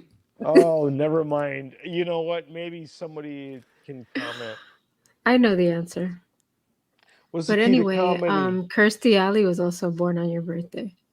Get the fuck out of here. John Lasseter. Yes. Dude. Yes. Christiane Amanpour. You know, Kirstie Alley used to live here in Maine. Oh, really? Yeah. Go ahead. All right. Sorry. Hold on. Not you. Not you. Let me get this where the freaking light isn't. Yeah. Jesus, yeah. Dude. I mean, dude. Yeah. You didn't go to film school. Obviously went to radio school, not film. You had it right. You had it right the first time. Why did you fuck with it? I don't know, What man. the I don't know. fuck? What the hell? What? Where are the fucking toys? Why you don't have the toys behind you? Thank you. Oh my God, how perfect. Oh my God. Just fucking perfect. His poor phone. Oh my God, I love it. Gold. Absolute fucking gold. I love you, you fucking Cuban shithead. You're fine. Yes, we hear you. We almost see you. Unfortunately. My image looks... Okay, there I am. Okay. The image looks frozen. I had like a vanilla strawberry swirl thing going on my image.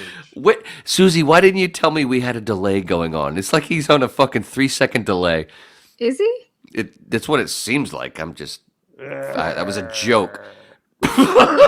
Jesus Christ.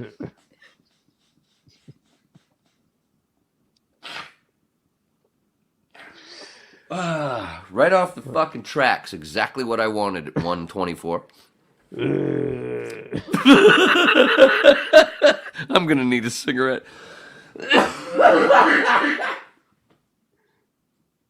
You fucking Wait. silly motherfucker. All that time, why don't you doing this with a little fucking thing that says Excalibur on it? Ooh, that you could have done in 30 seconds. All right, there you go. What? I'll give it. I know what All you're right. talking about, man. All right, you got 2 minutes. You got 2 minutes. Just start sketching, bitch, real quick. It can just a sketch. Just a sketch. Dude, the point is to show people your fucking shit that you do with a pencil in 2 minutes.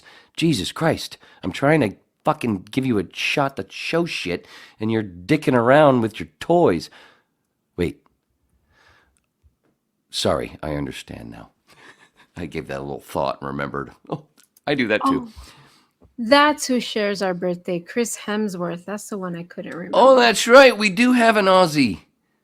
See? Nice. Yep. Bringing it back down under. And Andrea from Australia might be watching right now. I don't even know. She won't comment because she ain't got the balls.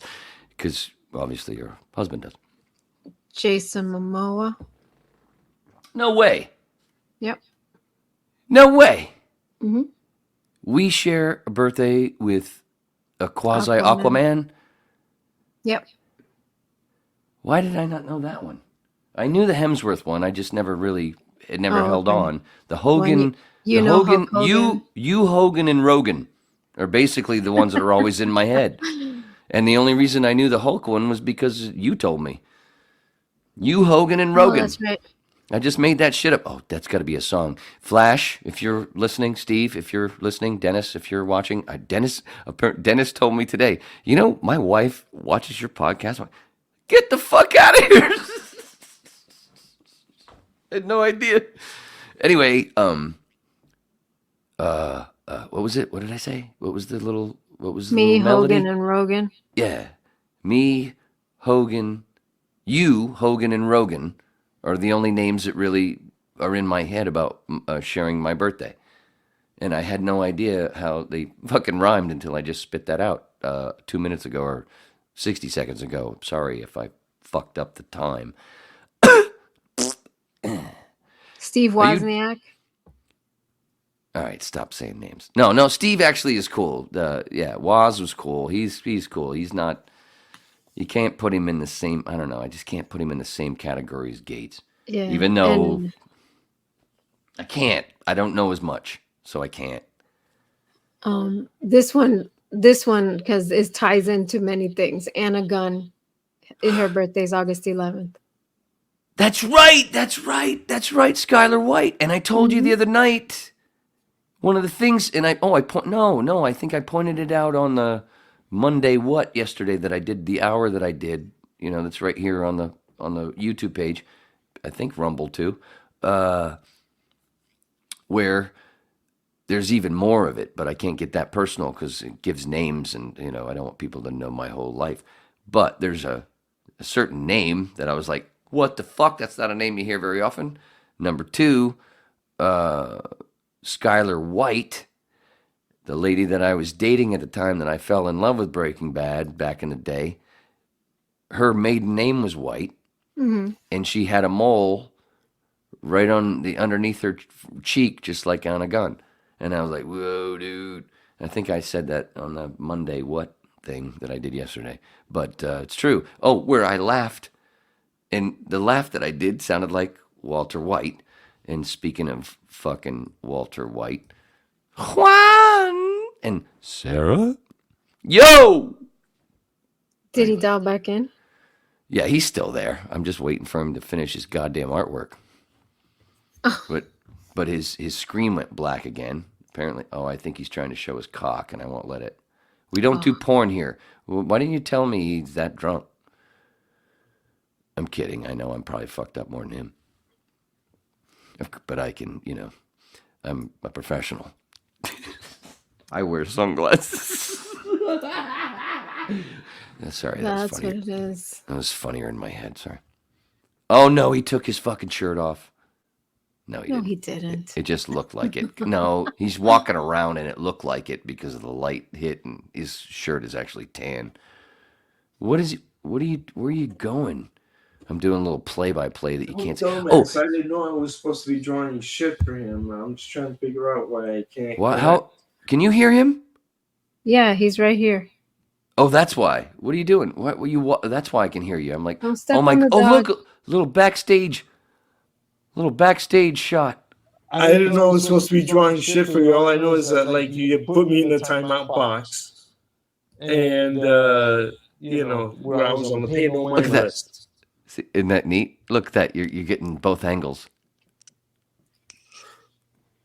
Look at that. Susie's sitting there. Look at that. She's like she's running the goddamn Millennium Falcon. She's my Chewie. That's right, behind the scenes. All right, now you're fucking up the sound again. Now you got to run. All right, no, it's not your fault. It's actually right now. It's not your fault. You can stay just fine. If I remove you, no, you're fine. No, that's cool. Is it get again? All right. While he's gone, go back. Is he complaining about doing a 30-second sketch? What kind of fucking artist did you marry? He's talking. I don't know what he's saying. Yeah, he's saying, I didn't know I was going to have to do a drawing. What? Dude, what the fuck? Any artist would just go, blah, blah, blah, blah, blah. I did at the bar. At the fucking last time I hung out at a bar, I was hanging out with a tattoo guy, and I went, blah, blah, blah, blah, blah, and he went, on a napkin, he went, kind of like this, and I went, yeah! That's what I'm expecting in this fucking dildo. They do it every day. He's, he hasn't. You sleep with this? You sleep with this? You He sleep with hasn't this? been drawing. You sleep with this? This all comes from love, of course. I have to bust balls. And we have to, it's for the show. You make it a little bigger. Like Juan's non-foreskin. What? That's about right. That's about right. Just keep going.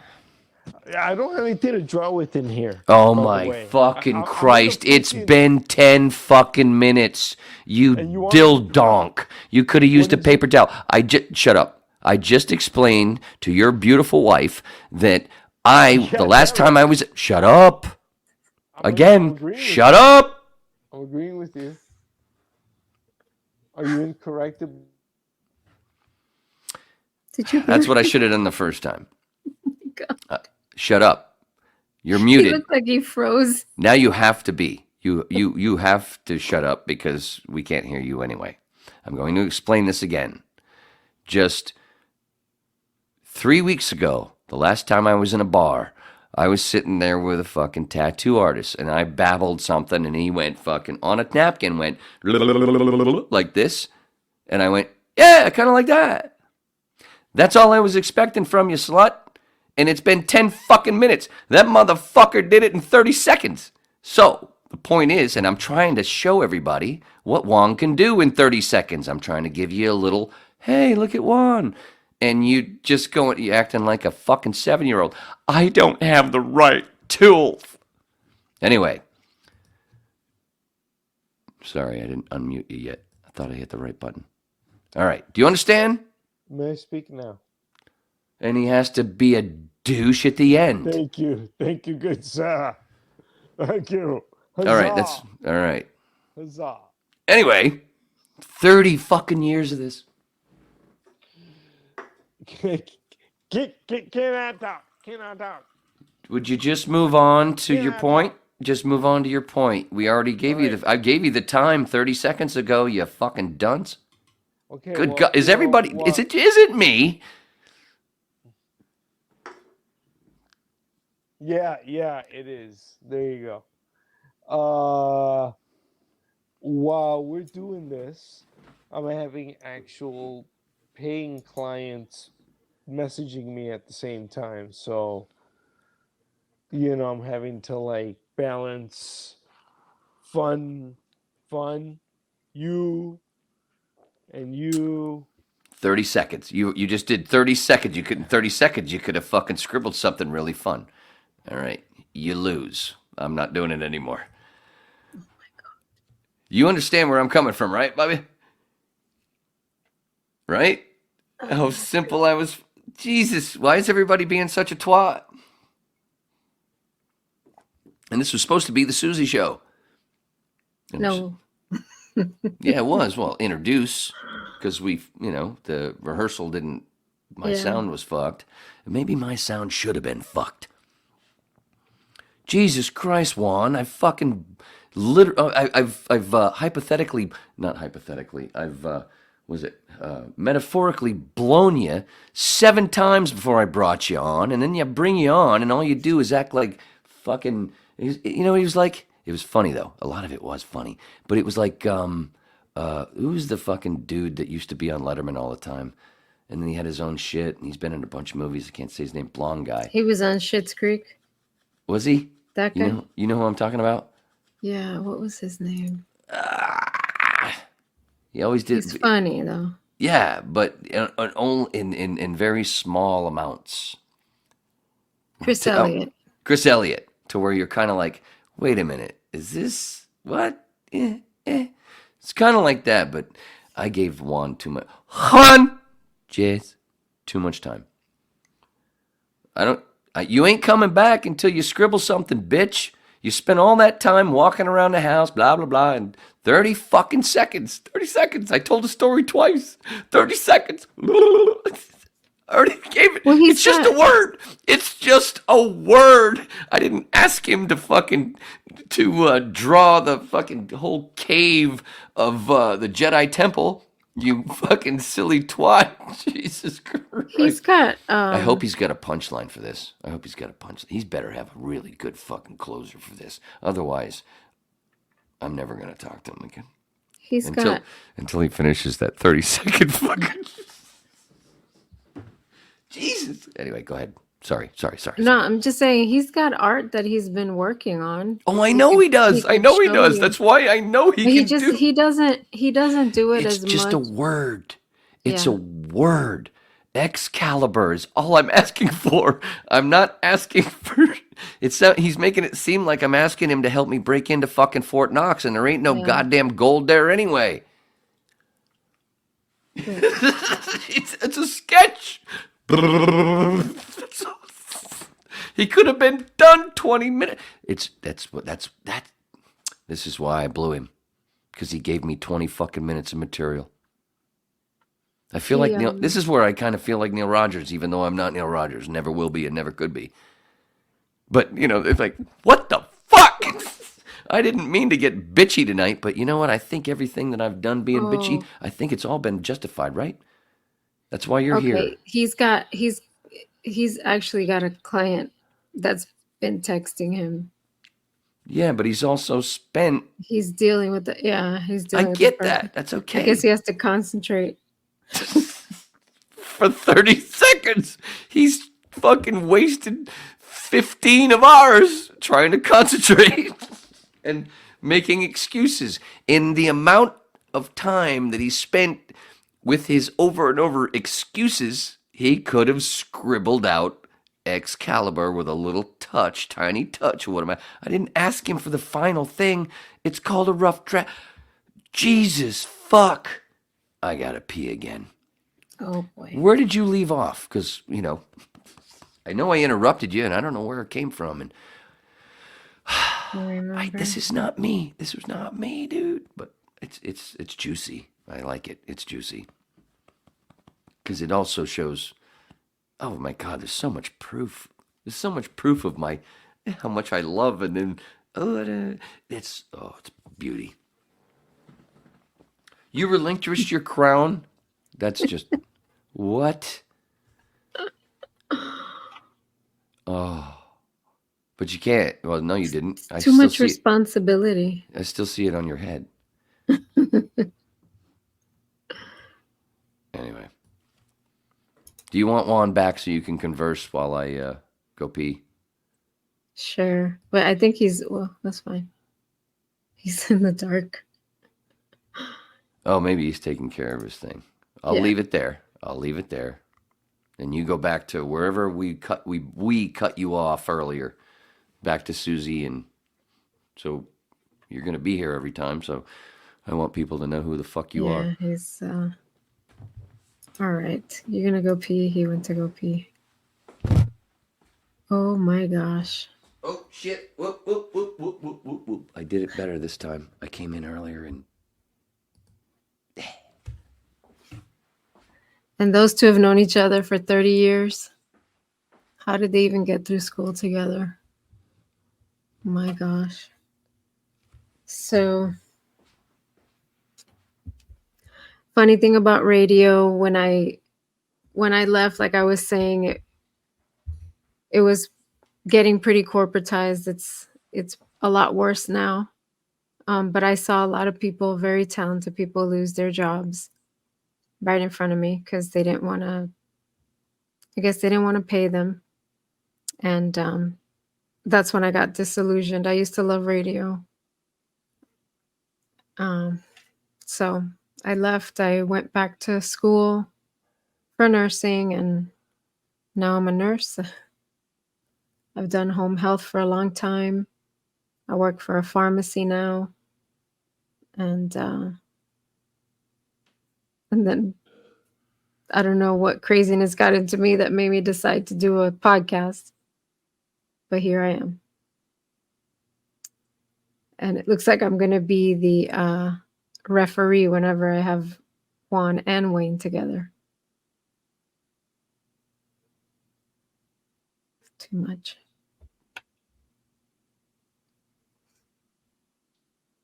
I don't know what. Let's see.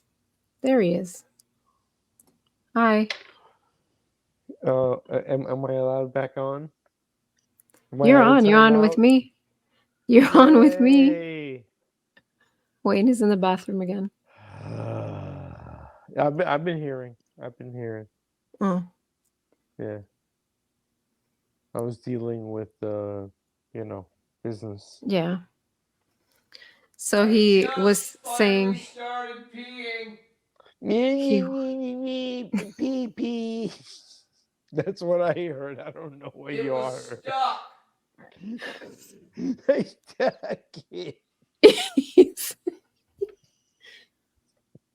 he's going potty. Leave him alone. So he's a big boy. Mm-hmm. He could do it all by himself. Yeah. So don't anyway, forget to wipe. I know there's there's like different, how do I say, like artists. So I think he feels like you can just, someone can give you an idea and you could just, jot it down and make art out of it, but not like, okay, this is my final art piece. It's just like, I'm gonna sketch it out, give you an idea of what I can do.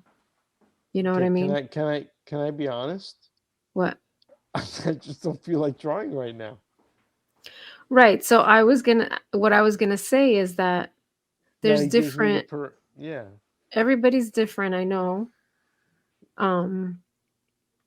And I know some people have to be in the mood to do. It's not just drawing. I mean, I have the same problem if I'm gonna write something. If if I'm not in that headspace, I can't do it. I can't write. It's just gonna come out like garbage. Sorry, I'm trying to angle the camera where I'm in the Why middle. Why don't you sit on the couch? Because then I look too comfortable. Hold on. Just as long as the phone's not pointing at the light. See, now I look like Jabba the Hutt. Oh, darn it. Can you try the other side? Look at that. But that's fine as long as you don't point the camera up to the light.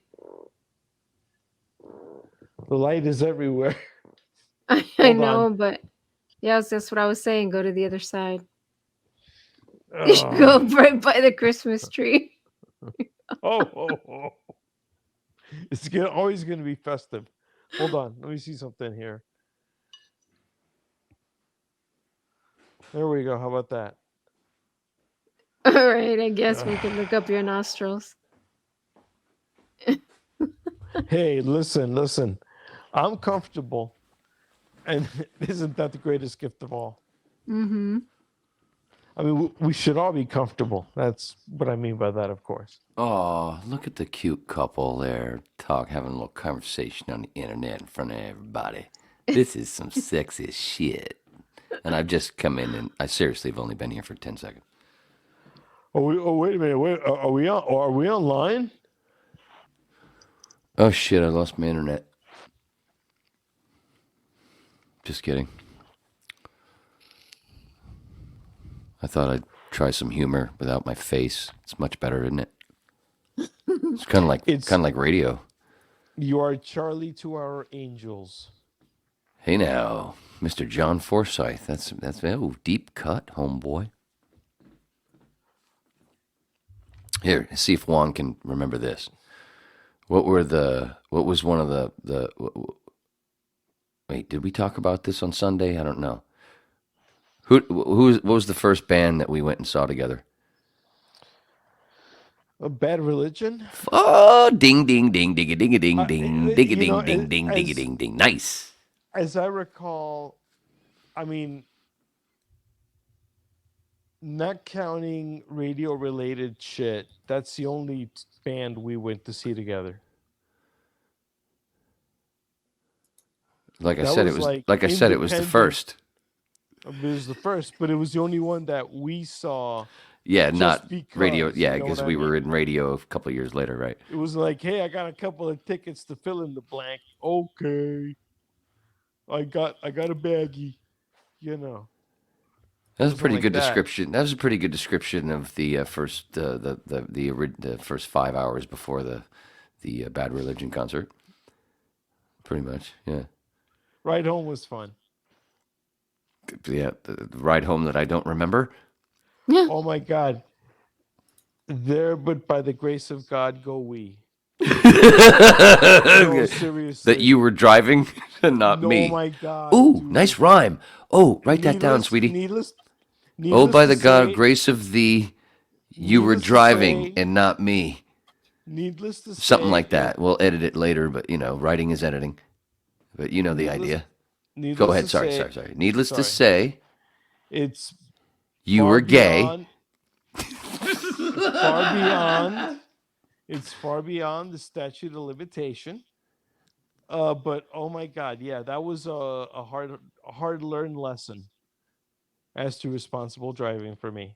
Yeah, because you'd No. never driven that. You didn't drive that often up to that north into Fort Lauderdale. No. Yeah. But that's okay. That's exactly right. But But you all but right, let's but keep going. you were the designated driver, and that was the point anyway. Because I told you, I was. I told you, you were come there to my till, like, house, you can get high with were- me and my dad, and because I knew you like to get high, and I knew you weren't a drinker, but because you were having fun with my dad and having a great conversation with my dad. Well, no, you weren't a drinker like me. He's Holmes. a cool guy. He was a cool guy. He was Yeah, a he cool guy. was. Yeah, he is. But you know what? Then you know what happened. Then we went to Chili Pepper, and you are that kind of a drinker, and so Right. you know, I guess I felt obliged to try to keep up with you. Right, and you couldn't. That's fine. And that was the first and last time, by the way, that I ever sat down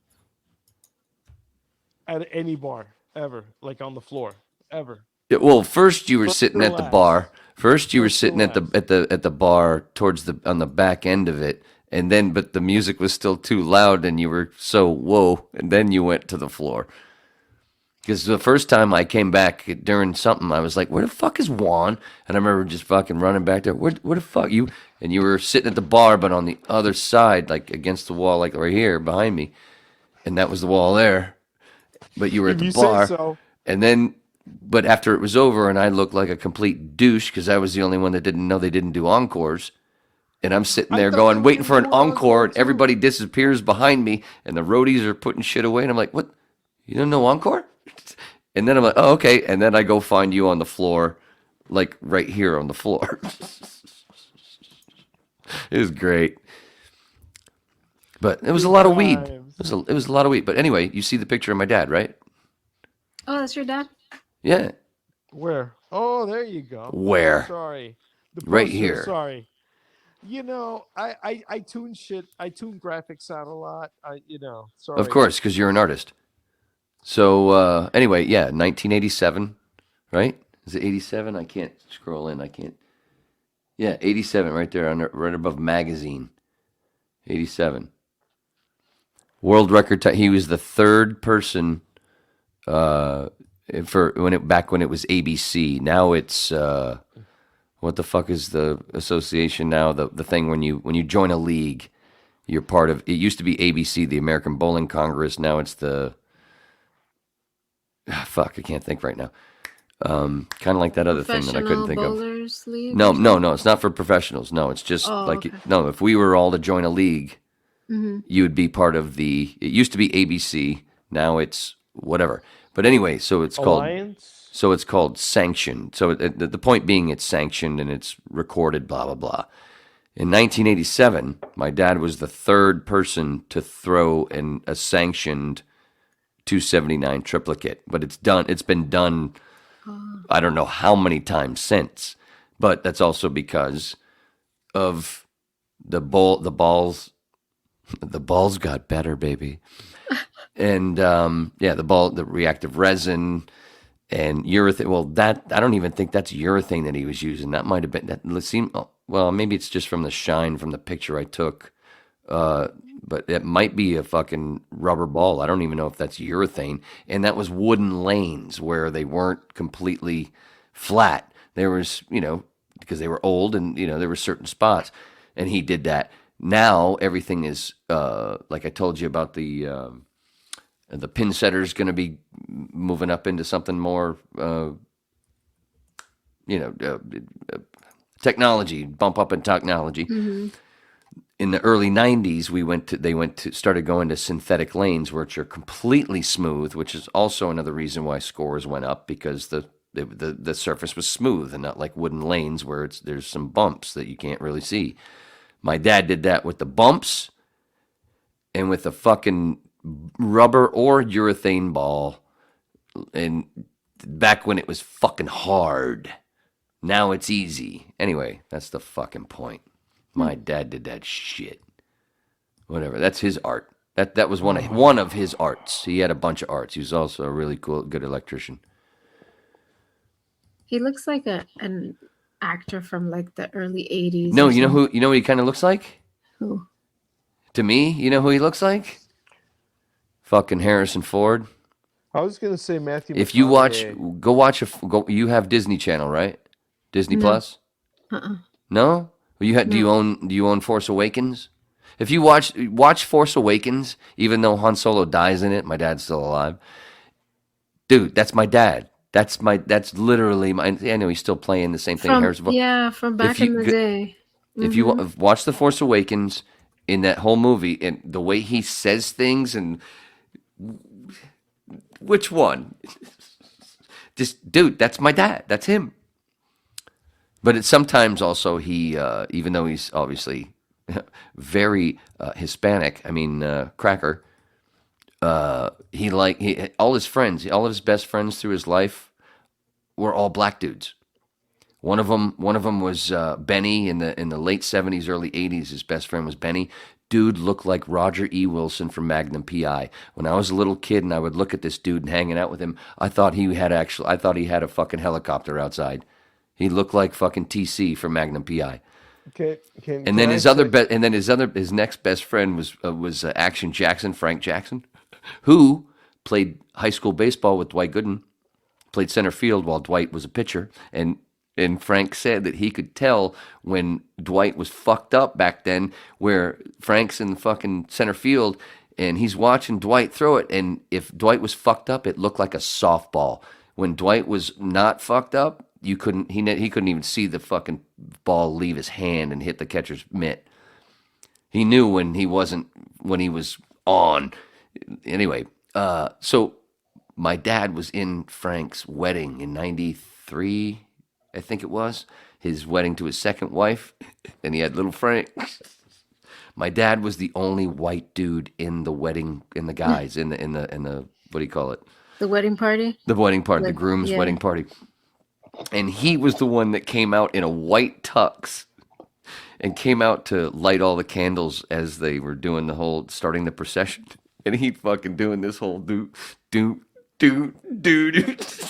And I'm the only white guy sitting in the pews. And I'm going, oh, fuck. Half of the people in there know him, and they know, and they're laughing their asses off like it's a comedy show. And the other half are going, who the fuck is this cracker?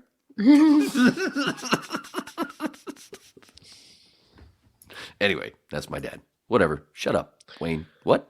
When? Why? Because. That's why. I was gonna say when I met your dad, I thought he had soul. You're goddamn right. That's where I get it. Thank you, sir. Nice compliment. I know you might, a little bit of a joke there, but no, he did. No. He had it. That He was grew up in compliment. fucking D.C. and Maryland, in southern Maryland. Anyway, I'm sure- Sugar I'm sure Ray Leonard. Sugar Ray Leonard and his friends used to rip off my grandfather's dry cleaning business when they were like 10 years old. True story. My dad can back it up.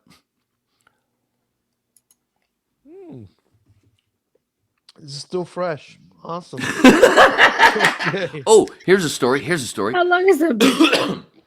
I don't know. I guess I brought it in with me. I just forgot. No, dude, careful. That's the one you peed in.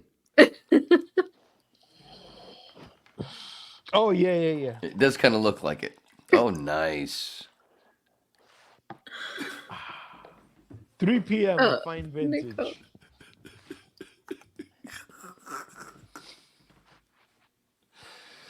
Yeah, from someone that's known me for 42 years.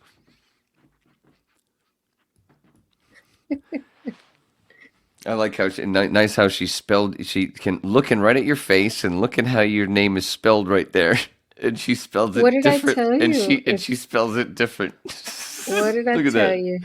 Nicole spells it Suzie for the audio only folk, and Susie's got it on the screen Susy. The Z is for the attitude. Nicole, thank you for the extra laugh.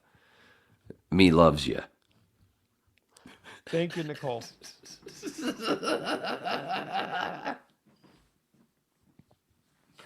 42 years I've known that chick. Oh, wow. Yeah, man. Shit, what was I going to say about my dad again? Oh, here's another story about my dad. So in that whole thing, when he was a professional bowler in the late 70s, early to mid 90s, late 90s, late 70s, late 90s, he had a pro shop in Reston, Virginia, at a bowling center in Reston, Virginia. And the family, I knew them, so I knew the family that owned the bowling center since I was like 5 years old or so. He had the pro shop there, and one night I'm back here, and he used to call every Monday. But then one night it was like a Wednesday or whatever, and he calls, and I was upstairs it was a different the house, not this house, but the next house we lived in, and my mom calls up, your dad's on the phone. It's like a Wednesday. I'm like, the fuck? And even my stepbrother goes, your dad never. It was kind of like an airplane. Tom never has a second cup of coffee at home. Tracy goes, dude, your dad never calls on Wednesdays. So anyway, I go on the phone, blah, blah, blah. And as soon as I put the phone to my ear, I can tell he's at the bowling center. And every time my dad would call, almost every time, he'd either be at the bowling center or be home, whatever, and somebody be over and he'd go, I guess somebody wants to talk to you. And it would be one of his friends that I already knew, like Benny or Frank or, a bunch of people. Anyway, this one fucking time, he's like, blah, blah, blah, and I can tell he's at the bowling center, and And he put some person on the phone. Next thing, and hey, Wayne, hi. And I can tell because he has an enlarged tongue. I know this person because he's a celebrity. Next thing, I realize I'm talking to Dexter Manley. Don't be eating on this podcast, Neil. Dexter Manley. He was defensive end for the Washington Redskins. Stop moving so much. You're rubbing. Stop rubbing. Don't move your head. Don't stop moving your head. I'm gonna have to mute you. You can hear that, right? Don't tell him not to do something. I know, but Jesus. Then he'll do it. Christ, see. I don't. It's the couch. It's the I'm- couch. Yeah. Well, no, he's muted now because I want to finish the fucking story. Anyway, Dexter Manley. Speaking of going back to Pete Weber, Dexter Manley got bumped, got suspended from the NFL a couple times for cocaine. Oh. Well, anyway, I'm on the phone. This is before he got suspended the first time. And I'm on the phone. I knew it was Dexter Manley immediately. I'm like, holy shit, because he talks like, if you look him up, Yaphet Kotto, the actor Yaphet Kotto, the black guy I from know Alien, the name, yeah. right? Oh, okay. So you know how he talks? Sounds like his tongue is just a little bit bigger than it should be. Uh-huh. Dexter talked the same way. So when he said, hey, Wayne, blah, blah, blah, and I was like, am I talking to Dexter Manley? And then I talked to him for like 2-3 minutes, whatever. And it was all about all I remember, it was all about the weather. Because it must be cold up there. He didn't say it like that. I just did that for a joke.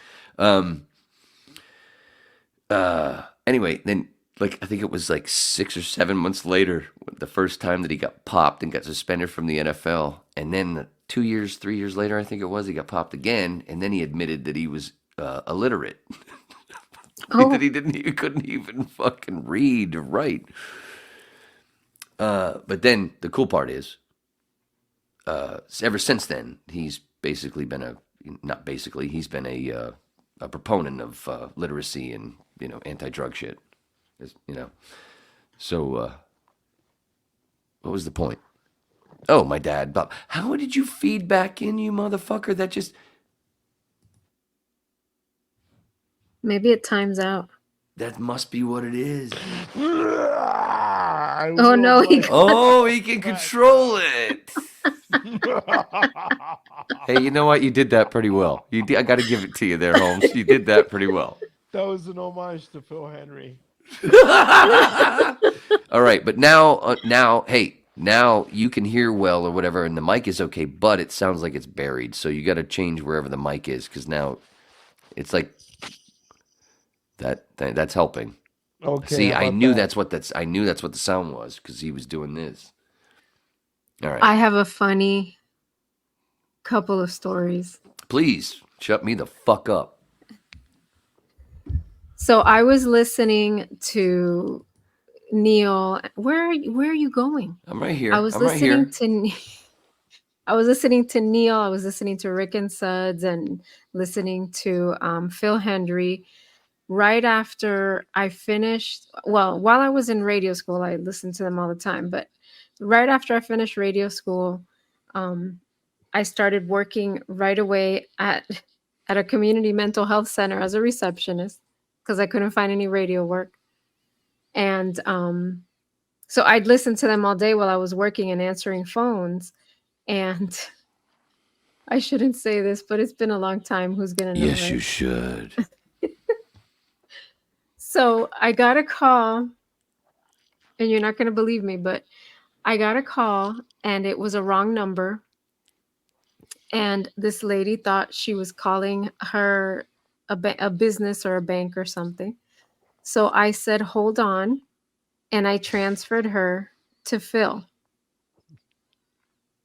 Get out. No. Did you ever hear the Mrs. Edelman? Yeah, that I'm the one that transferred her from the bat line to the on-air line. So Seriously, the bank. yeah. She thought she was Wait a calling the minute. bank. Wait a minute. Hold the fuck up. I don't remember you ever telling me this story. You No, I've never bounced told Edelman. anybody. I never told anybody. Because this lady, well, it was a wrong number. She was not Yeah, I calling the know. psych, It was. Go the ahead. psych unit, There, because there were that could be like a major thing, like, oh, they're call it's a patient or something. It wasn't. She wasn't a patient. She was calling the wrong number. She thought she was calling a bank. Yes. And she called me more than once. That's why by the time she called me, like, I think it was like But 3 how did you times. have the bat line? Because originally she called the bat line, I don't know. which was the inside studio number, Uh-huh. and I was like, "Oh, I'm sorry, ma'am. You have to call this." And I'm the one that bounced her to the listener To fucking the number, regular line. and then Yeah. picked it up again, and then went, "Phil, we got one." That's hilarious that you were the one that answered the phone. Yeah, I just transferred her though. Like, I'm I the didn't one that even talk when to he said anybody. when she said D as in Donald, I'm the one that hit the talk back in his ear and went as in duck, and he repeated it. Yeah. And I sent Holy somebody. shit! It's on a best of. It's on the best of from Yeah. 95 or 6. I think it's 96. But they didn't Yeah, have the sometime part in the 2. 90s. Dude, we put her on fucking hold. We put her. She went She on stayed hold on and the sat. phone. She stayed on the phone through the commercial break and came Dude, back. And there's a she- whole other segment. She called me the first time. I was like, I'm sorry that, this is, I mean, when I answered the phone, I was like, blah, blah, blah, community mental health center. She's thinking she's thinking it's a bank. I'm like, okay, lady. That's I one said, of the "No, I'm reasons. That's sorry." one of the reasons they changed the law, because then Andy put a bunch. The only reason I knew to do it was because Andy, his actual producer, because I was filling in for Andy at that week. Uh-huh. But Andy Clab had already done a few of those where there was a wrong number, and Phil had done that shit. So that's how I won. Stop making so much noise. That microphone's really close. You sound like you're I'm jerking not off. doing anything. What the hell? I know, but it sounds like you're jerking off, and we don't want to hear that. Well, okay, maybe we do. Anyway, yeah, so she called. Are you and then wet? Because I'm hard. She called back a second time, and I was like, "This is the same number you just called." And then It's the rubbing, third dude. ti- It's rubbing on your shirt. You have to pick it up. Yeah, thank you. All right, now just shut the fuck up. Like that Let your- was stinky. Sue, your wife is trying to finish a story, But and I'm anyway, trying no, to I'm just let her saying- finish it without a bunch of muffling going on. I'm just saying that, I yeah. designed these headsets. Oh, Jesus Christ, just shut the fuck up. Who do you think got me the headsets? Oh my God. It's my I can't believe I fault. give you this It's much my fucking fault. time. Anyway, so yeah, so after I think it was the third Chris Elliott time. Hall of Fame. Go ahead. After the third time that she called, that's when I was like, and I was listening to Phil at the time. I don't know how I got that number unless somebody gave it to me, and like maybe I called, and I don't know. I don't remember. I just remember transferring I'm her. pretty Finally. sure it started at the bat line, because to my left, if I'm sitting at the board right now. Mm-hmm. So to my left is the listener lines, there was 9, 305, 954. Well, it started out just 305, I think, right before the 954 came in. It was like 9 of those, and then there was the 3 different mobile ones. But then there was also a connection of the bat line or something. Was it? I can't remember what the fuck. And then the bat line was over here at the phone on the other side.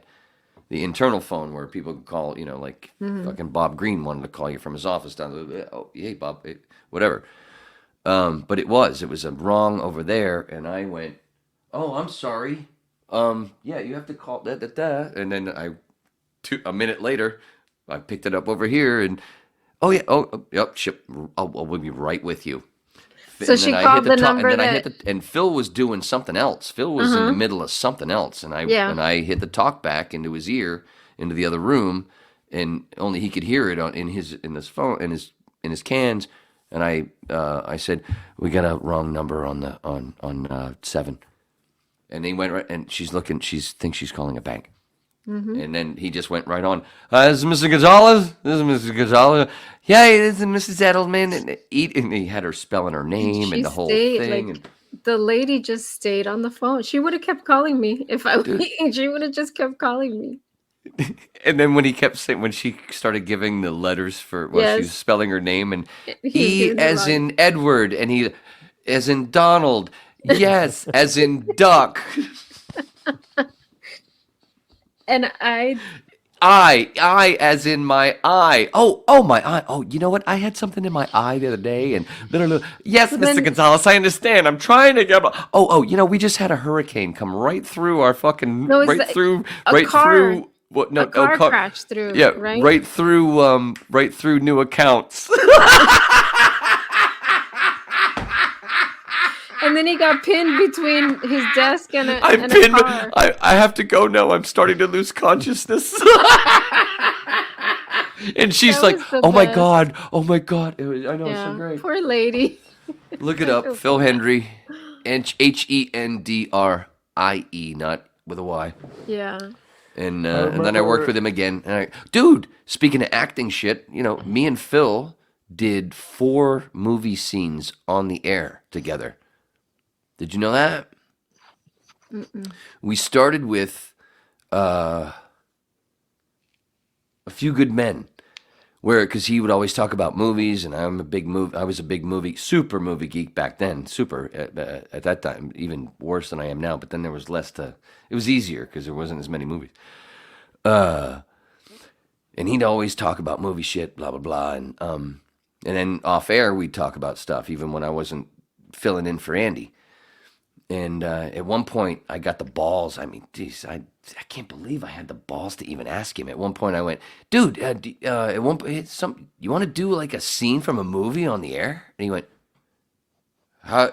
What? You got a script or something?" I went, "No, but I've got a bunch of movies. I got this, I got that, I got this, I got that. I'll fucking transcribe it and type it out, and yeah, man, fucking do it. What do you want to do?" And I went, "How about the last scene of A Few Good Men?"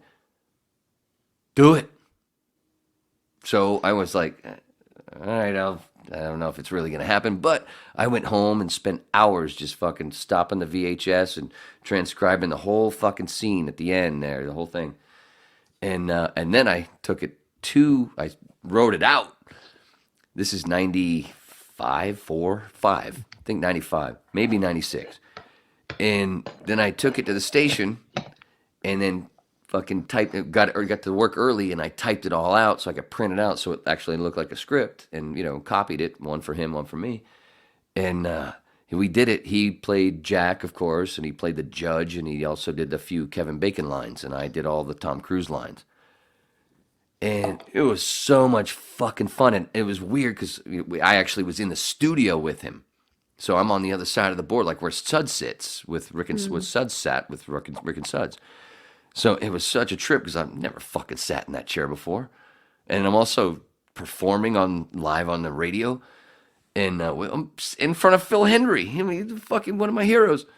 And I could see the phone to his left, my right, just fucking start lighting up. I'm like, oh my God, I must be fucking this up. And luckily in the middle, it was like something where he's talking a lot. So I could take a breath and go... And then we did it, and he was like, "That was fucking awesome. What do you want to do next?" I went, "What? No shit." So and then I went, "How about the scene with Christopher Walken and Dennis Hopper in True Romance?" And he went, "Yes." You know the scene, right? Yeah. I had to change a few of the words, but we did that. I played Dennis Hopper. He was Walken, and the other lines with the other characters. We did that live. And then, what was the next one? He goes, "What are we doing next?" I went, "Holy shit. That was fun again, too, wasn't it?" And there was a third one. I can't fucking remember the third one, but I do remember the fourth one was, he went, "You know what? On this one, we're going to pre-record this one." Because I said, "How about the opening scene from Dusk Till Dawn with Tarantino and John Hawkes and George Clooney?" "Fuck yeah." And he goes, "But we're going to pre-record this one. You're going to bleep out as short as you can all the fucks and the shits, and I'm going to add all the sound effects. I'm going to play it back and add all the sound effects live." So we went into the studio and pre-recorded it, and then I fucking went through and bleeped everything out and blah, blah, blah, and then made the little script so he knew where to add shit, add the sound effects.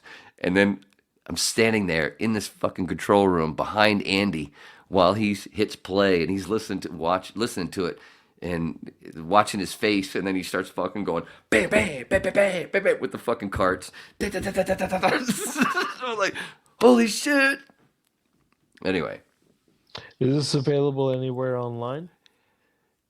No, and I know some people who are big fans of Phil who actually pay for his old shit, and it's not on that list. And I wish, oh my God, I know it's out there somewhere. I know it's out there. Wayne and Phil do movies. And then I worked with him, and then 10 years later, I worked with him again at Premiere in California. That was in Miami. And then we worked together again. And while I was his phone screener at Premiere, one night I had fucking Billy Gibbons sitting in there with me because he was a fan of Phil. Billy Gibbons from fucking ZZ Top sitting behind me asking me about my job. And I'm like, oh, this is the shit. This is what you got to say to all those people? That's what you say? And I'm like, yeah, I got to weed them out real quick because Phil didn't want people that were in on the joke on the air. He only wanted people that didn't fucking get it, which was harder because he got so big. This is when he was on the Bird. He was across the country. So it was very hard to find the people that were like, didn't realize he was talking to himself as a controversial character. And they wanted to talk to the character, not knowing it was actually Phil. Mark Hamill. He fucking fooled Mark Hamill. Luke Skywalker, when he first moved back to California, Mark Hamill told my ex-wife that story. She mentioned Phil Hendry, and then I had worked with it because they worked together on a show back in 2000. Mark was the host of this. Sorry, I don't mean to go off, but it's all the same, right? Don't yawn, dude. That's not. At least turn your camera off. Early at 6 I know, but o'clock. turn your camera off before you yawn. God, it's insulting. I understand. I'm not yawning at you. We are. What are we? 2:16. All right. Do you want to end it in 10 minutes? At 30. Or 3, whatever. Because I don't know what happened. It's supposed to be the Susy show. It's turned into something different. But that's cool. I didn't even talk about the shooting. Wrap up your goddamn story. What was it? Where was I? Mark Hamill. Mark Hamill was the host of a show that my ex-wife used to be a correspondent on, and between shots one time when they were actually in the same building, they talked about stuff, and Phil had, Hendry came up because she talked about being in radio, blah, blah, blah, or whatever, and he told her the story that he first heard Phil driving home from doing some voiceover shit and tried to call in and couldn't get through because the person that this new radio guy on KFI was talking to was insane. And then the next morning he went to back to the studio and was telling the engineers, and they are all snickering. And he's like, "What the fuck? Like, Phil got you?" Because they knew, because they were already inside. They already knew that he got you. Like, I couldn't get through to these. This guy was talking. This guy was saying this, that, and the other. And they're like they were talking, like he was talking to me, and they're like, you motherfucker, you didn't get it. And then when they told him, and he just went, holy fuck, and he became an instant fan. And now I hate Mark Hamill. Yeah, he's a little full of himself. Another story with that, including that, at one point, my ex-wife stole one of his shirts out of the wardrobe thing and gave it to me for Christmas. It was one of the coolest gifts ever. Shout out to my ex-wife. I also transferred a call to Rick and Suds. No. Yeah. All I remember, that one I don't remember, but they did talk to the person live on the air. But they were talking about, remember when the whole chupacabra thing was going on? Do you remember that? Yes. Like in the early 90s or mid 90s. Like, they were saying there was like chupacabras, like killing people. Like, yeah. Yeah. So they were talking about it, and I can't remember. I wish I could remember. But somebody that it was a wrong number, and I transferred them to Rick and Suds. I'm wondering if I listened to that recently because there's a Neil Rogers. Jesus Christ. He's not getting enough attention, so he's gonna fuck shit up to get it. Well, now you're in timeout, bitch. It's okay. I didn't mute you. I'll bring you back. Just chill. I'll bring you back. Just give your wife a second because you interrupted your own. No, I'm interrupting you. What the hell was I gonna say? No, you were wondering if it was about the Rick and Suds. You were wondering, I guess, if it's. Oh, I was about. You're such a douchebag. I don't want to see that, so I got to scroll up so I don't even see him in the background. I was going to say, is that maybe on one of the Rick and Suds best ofs that you can find on YouTube, or Maybe. was that? I can try. Or did I hear that because I was going to say the Neil Rogers YouTube page. He's got a bunch of he's got a playlist that's Rick and Suds stuff. Does and he? I've gone Okay. back and listened to that, and I'm like, did I hear it there? Because I know there was a bunch of it, but there is something in either one of those that. Anyway, there's a reference for anybody that wants to go back to just. Yeah, heard there's that. there's a best of here from. They have a bunch of best ofs on YouTube here. Yeah, should be 91 or 92, 93, 94, 92, 95, yeah. 96. Mhm. Yeah. Get some. I gotta look at these. One of those, what was it, 95 or 96 was actually a video, and we actually showed video from payphone challenges with Adam out there with people doing the payphone challenge. Oh, really? Yeah, some great shit. I'm gonna listen to these because I want to. I read a bunch of. Go ahead. I was gonna say I'm gonna listen. Go ahead. Go back to I don't know which one it is, which whip it is, but there was one where I read a whole bunch of Adam, Rick and Suds producer. I read a bunch of his old radio stories, and he fucking loved them. He loved me reading them. When I did that whip, put it up. A few days, it was like a week and a half later. I'm driving up to Sunday River to my cousin's wedding, and my phone just starts blowing up, and it's him messaging me like every 2 minutes. I'm watching the thing where you're reading my stories. I'm serious. It was just like boom, boom, boom, boom. I'm like, man, I gotta watch the fucking road. My phone was just blowing up. It was all him every 2 minutes. Like, dude, I haven't heard from you in a decade, and now I'm hearing from you every 2 minutes for the next hour. Oh my god. And it made me forget to stop at a weed store on the way to fucking Sunday River. That's a true story. I'm not making that up. I meant to stop at this one store. And then I couldn't stop on the way back because they were closed because it was late. Anyway, where were you? What? When? Why? Because it's all about Susy. So Come on, that's fucking funny. I did that. I transferred these poor people to these radio shows. Chupacabra. That's where it started. Sorry. Yeah. I went off on my Rick and Suds. Yeah, they were doing I was trying to something remember about- what the fuck was that tangent about? Oh yeah, Rick and Suds. Yeah, they were doing something about the chupacabra. Oh, have you heard? You obviously know Shooting Fudge, right? Shooting fudge? Shooting Fudge. It's one of the classic Rick and Suds pieces of. It wasn't a bit. It was just them talking and Rick reading something, and then both of them losing their shit over how funny it was. It was from like 92, I think. I think it was like 92. I used to play every time when they were on vacation. Usually Adam would also go on vacation. So I was Adam's associate producer. And I would be in the studio when he went out to do Payphone Challenge on Thursdays.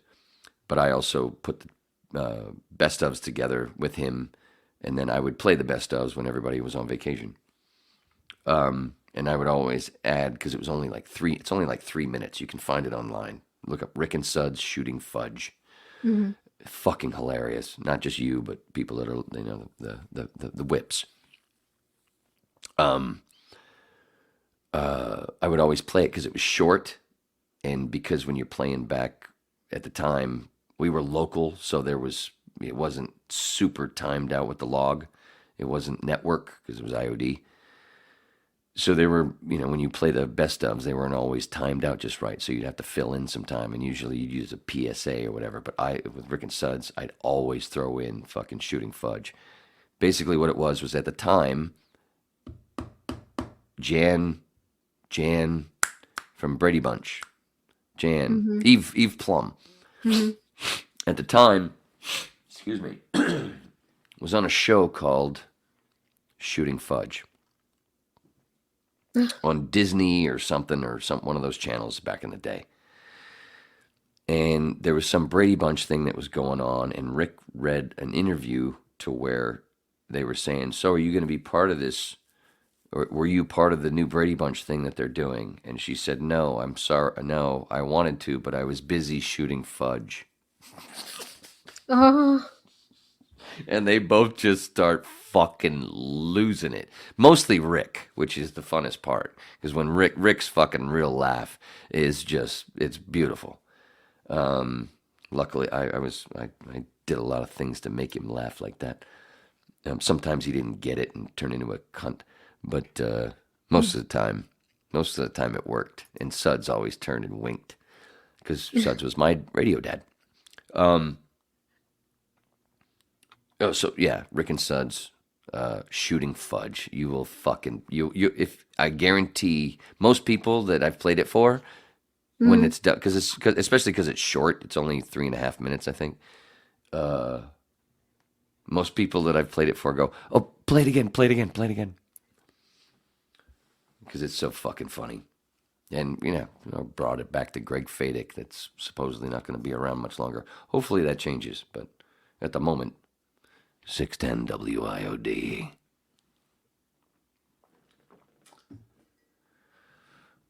Back to Susy. Chupacabra. I gotta look that one up, see if I see it. Did he leave me here by myself? No, I'm right here, baby. I'm always over your shoulder. I'm your birthday twin. No, Get your butt back pull over up. here. No, if you're looking, no, seriously, that'd be fun. We could play it. Nobody's gonna hurt. They won't copyright us. If you could pull up Rick and Suds Shooting Fudge, and play it from your phone, that'd be kind of fun. Let's see. Especially because, like I said, it's short. All right, is Juan being good? Of course he's being good. He's not even in the fucking camera. It's just sitting there. All right. Did you think about what you did wrong? Oh, God, he's not even there to hear. He's got the fucking headphones plugged in, but not into his ears. Jesus H. Fudge.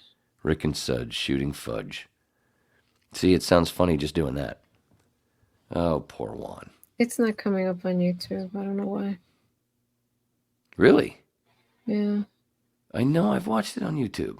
Whole bunch of news stories. Get out. It should be on the Neil Rogers YouTube page.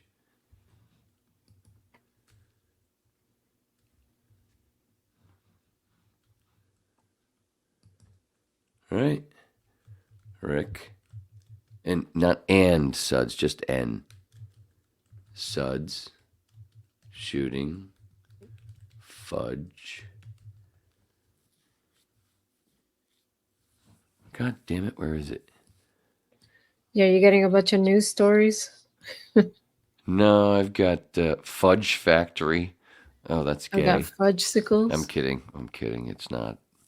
Unwrapped. That's totally gay. No, it really is. It's candy, but it says unwrapped. Am I out of time out? Type it in yourself. Yes, you are. Be good. Oh, Merci, good. monsieur. I don't understand. Drink. I swear to God, it's on the. It's not coming up, right? I know. No, it's not like for a me bunch either. of fudge recipes. Yeah. That's why I made the gay joke. What the fuck, dude? Nothing.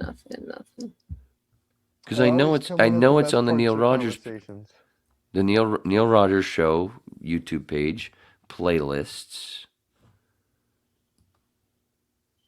I know that there's a Rick and Suds playlist, and I know it's fucking on there. You're doing it on your phone? I can't see you because I'm looking at my own thing. Yeah, I am. See, he's even got a Ron and Ron playlist.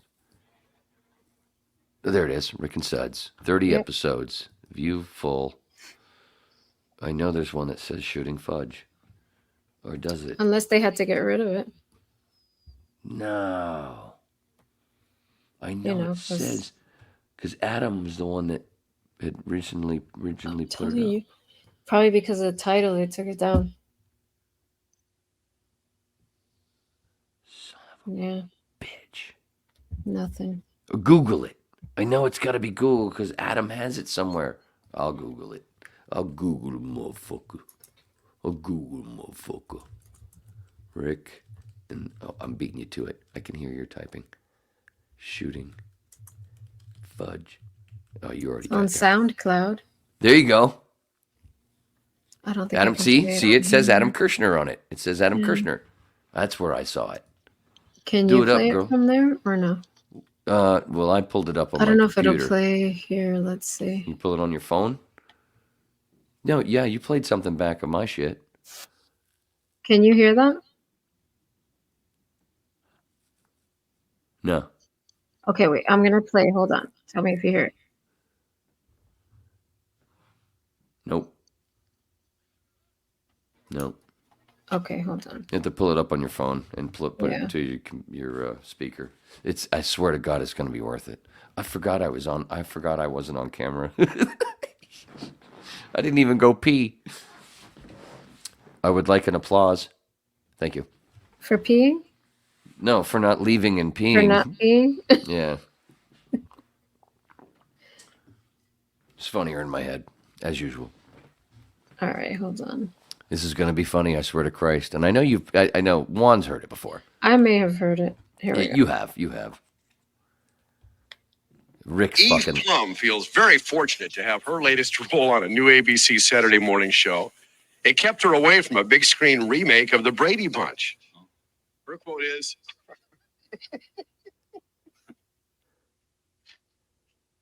oh, excuse me. Sure. I hope this isn't really funny because I got a really full bladder. See? My daddy. I was like,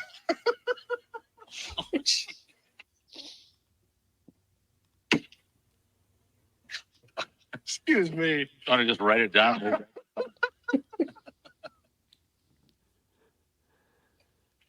Maybe you'd like to read it. I have it highlighted about 18 times in yellow.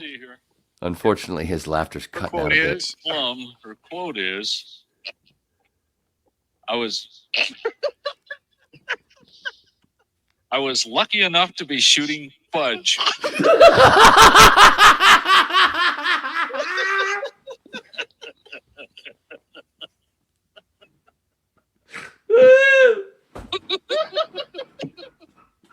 When they would lose it laughing, that was the best. Because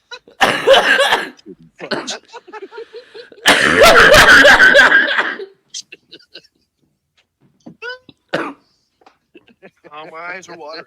Oh.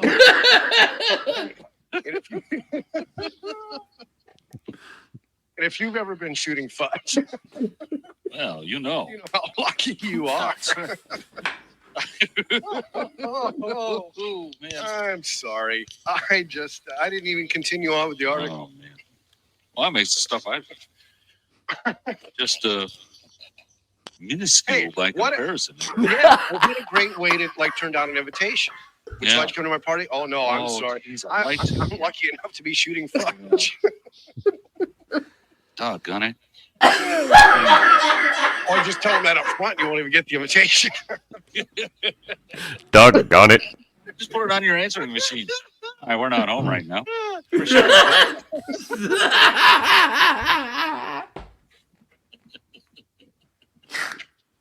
Oh.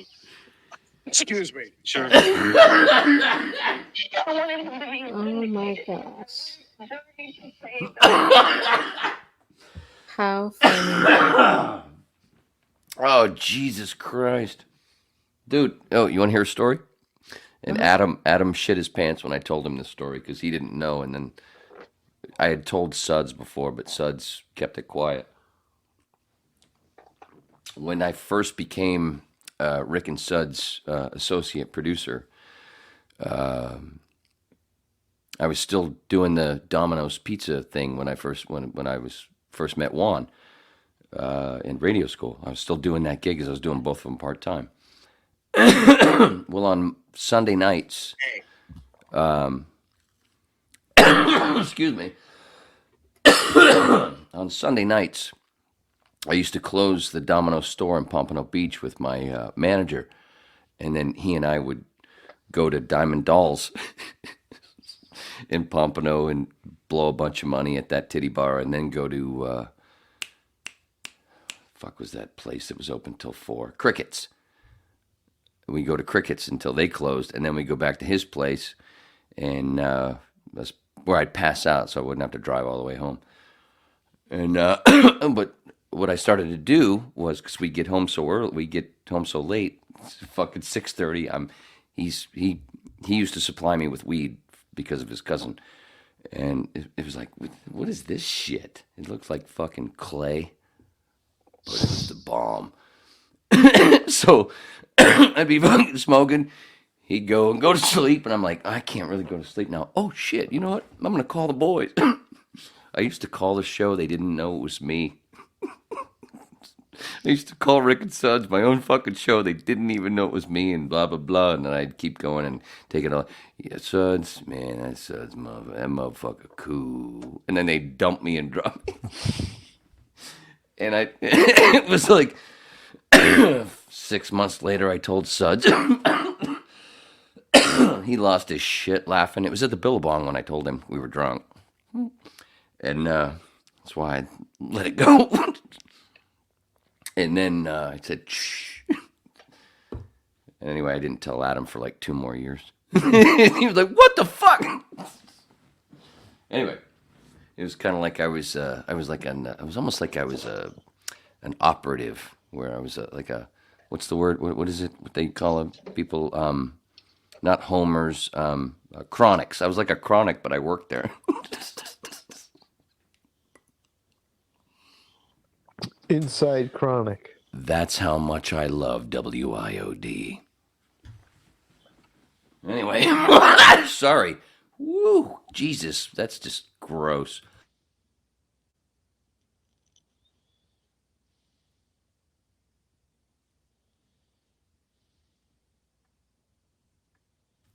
Holy shit, that fucking Rick and Suds bit was great, wasn't it?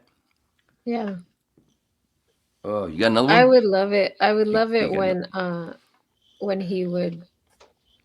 when Rick would lose it and just start laughing. He couldn't talk. Yeah, one of my favorite ones that I caused was the one where we had just moved into the Hollywood building and still trying to figure shit out. And the payphone challenge that Adam went out, it was the one with the guy that we were looking for a guy somebody, not a guy. We were looking for somebody to take the bullhorn from Adam and go into, I think he was at a bus station in Fort Lauderdale or wherever. Go into no, he was in a mall. He was in Dadeland Mall, I think.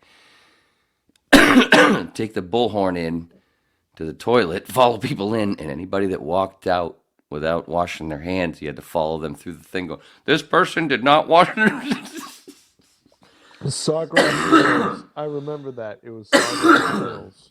Well, it was at a bus. That was a bus station. It wasn't the mall.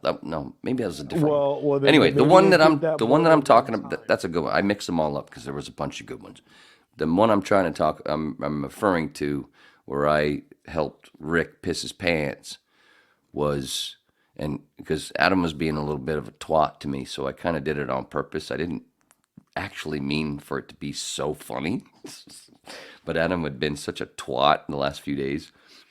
When he called in for this, it was at a bus station, because that was the whole thing with Suds. Just stay right there between the buses, man. Basically, because he called and he gave me 2 sets of numbers. One of the set of numbers was inside the bus station. The other one was out. So every time, I basically did the opposite of everything he asked, just to be a cunt back to him, and it turned into gold on the air. Just stay between the buses. I mean, at one point, Rick was laughing harder than what you just heard, and then, but also at the same time, he took a breath to describe me in the other room, going, "Wayne's face looks like a water weenie." And he had no idea. It was because, where are you calling? Call the number 2 outside. All of a sudden, people start walking over to them. What are you doing? It was fucking great. God, I know it's out there. I don't know if it's on that. I don't know if it's on Adam's thing there. He probably didn't save it because, it was me that really created it, not him. But at one point where Sud just goes, Adam's just so confused. He's like, I don't know what's happening. And he's on the phone, and Rick, and Sud just goes, it's okay, man. Just stay right there between the buses.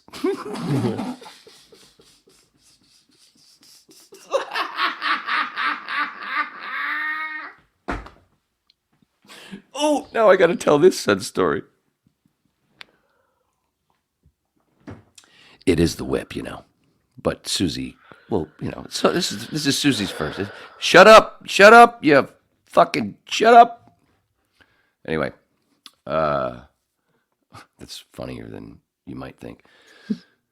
I told you the story about with me and Suds, and I always made the joke. Suds, the main thing about with Rick and Suds, one of the knowing things of any fan of theirs was Suds had no kids. But when I came along, I started making the joke because I had always idolized him, and I was like, I want to be a dirty version of him, a young, dirty, which I ended up becoming. Not meaning to as much as I did, but be cool. So when I became the associate producer, whatever, I started to make jokes on the air about being his dad, and some people were like, "Wait a minute, what? Wait, what? Wait." And then one time, one of the salespeople wanted to talk to Rick off air during a commercial break, and apparently I had told him that at some point earlier, I was like, "Don't talk about my dad like that. That's Sud's not your dad. He doesn't have kids." I'm like, "Yeah, he does. That's for on air. Of course, he doesn't have kids. No. How do you think I got my gig here?" "Oh, okay." And you know what Suds look like, right? Nothing like me. But apparently, a few days later, I see Suds in the hallway. He sees me, and 10 feet away, he just breaks out laughing. Nothing's even been said yet. I'm like, what the fuck? I got something in my nose? What the hell's going on behind me? And he goes, I got a great story. And he proceeds to tell me that this salesperson came into the studio during a commercial break to talk to Rick and said, "Oh, by the way, Suds, is Wayne Roberts, is he your son?" And I went, "Oh, I forgot." And he went, "All good." And he goes, "Yeah, you didn't know that?" And this salesperson went, "Now I see the resemblance," and walked away.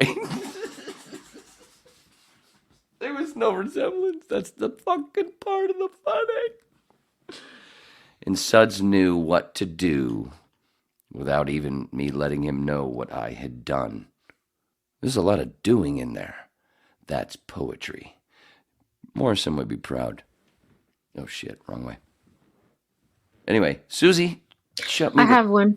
Okay, I good. have one. Please, I'm done for fucking 10 minutes. I swear to everybody.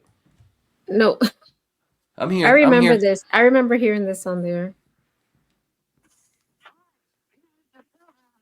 I can't. It's not playing right. Mm-hmm. Oh, God, I am so blasted. Listen, I love Rick and Such. That's the best, I think. Oh, that's Gilbert. Notice something. I don't have any pants on. Isn't that fantastic? Or is well, anyway, here's a wonderful rendition to conclude our program this evening. I've never heard it before, so I hope that you'll enjoy it or possibly hate it as much as I will. No, this is somebody doing a Dudley Moore impression. WIOD has some fine programming with It's not playing very well, sweetie. It's not playing very well. It's cutting in and out. It's I know probably you're the trying. I know you're trying. probably But the yeah. yeah, because it's like too wide open or something. It's not playing. At least it's not sounding very well in my. But in I my, remember hearing those because they were like promos for Rick and Oh Suds. yeah, but that was somebody doing a Dudley Moore impression. That was a Arthur impression. Mm-hmm. Don't you wish you were me? But that was the I know I do. that was the program director's voice. They would remember that. That wasn't Gary Bruce? No, it was the pretending to be the program director, but as Arthur. Oh. I have no idea. I think that shit took place before my day. I think that was early 90s. I wasn't there until 94. Yeah. Oh, I think that was like 93, and some of it might be from 92 when they were on Waxy beforehand. Yeah, there's not much stuff on here. Rick and Suds. We went from Greg Fadick to spending most of the time on Rick and Suds, but that's okay because we knew them better. You didn't know. Yeah, whatever. It's worked out just fine. There's a whole bunch of chunks of fucking wonderful laughs, especially where the parts where I stick a fucking hot poker up Juan's ass. Ah, shoot. My fault. I forgot you were muted. The punchline would have been whatever you said right after I said, and we didn't get to hear it. My fault. I'm taking the blame. No, I know. He unmuted himself. I just unmuted that was my myself. fault. I was actually I was setting him up for something to say, and I forgot. Monsieur, oui, oui. Not now. After what I just explained. I was just explaining it was my fuck up that I had him muted. I was setting him up, and then what does he do? Can I speak? No, that's why you're not in entertainment, douche. That's when I already gave it up and already exposed my fuck up. You just move on and say, don't do that. It's like you're explaining the joke. Listen, Mark Oliver. Jesus fuckballs, dude. How many times do I have to explain it? Oh, you're killing me. Oh, yeah, I gotta pee. Talk to your wife. He's in a good mood tonight. I was in a... Oh, yeah, it's my fault. We got 14 minutes left. I gotta pee. Take your time, buddy. Don't forget the shake. He's gone. Okay. I just made it. We got 5 hours left. Damn, that was quick. No, he's going now. Okay. Yeah. So yeah, did I ever tell you that was me that transferred Edelman to Phil? No. I mean, I know he would get a lot of wrong numbers, and I mean, there were like a bunch of them. That's why I thought of it, because I would listen to him, and I know that he would get a bunch of wrong numbers. And like I said, she called me like 3 times, and I was like, okay, let me just transfer her somewhere where she could talk to somebody. And I thought of that. And that was kind of fast and loose with FCC rules, wasn't it? Mm-hmm.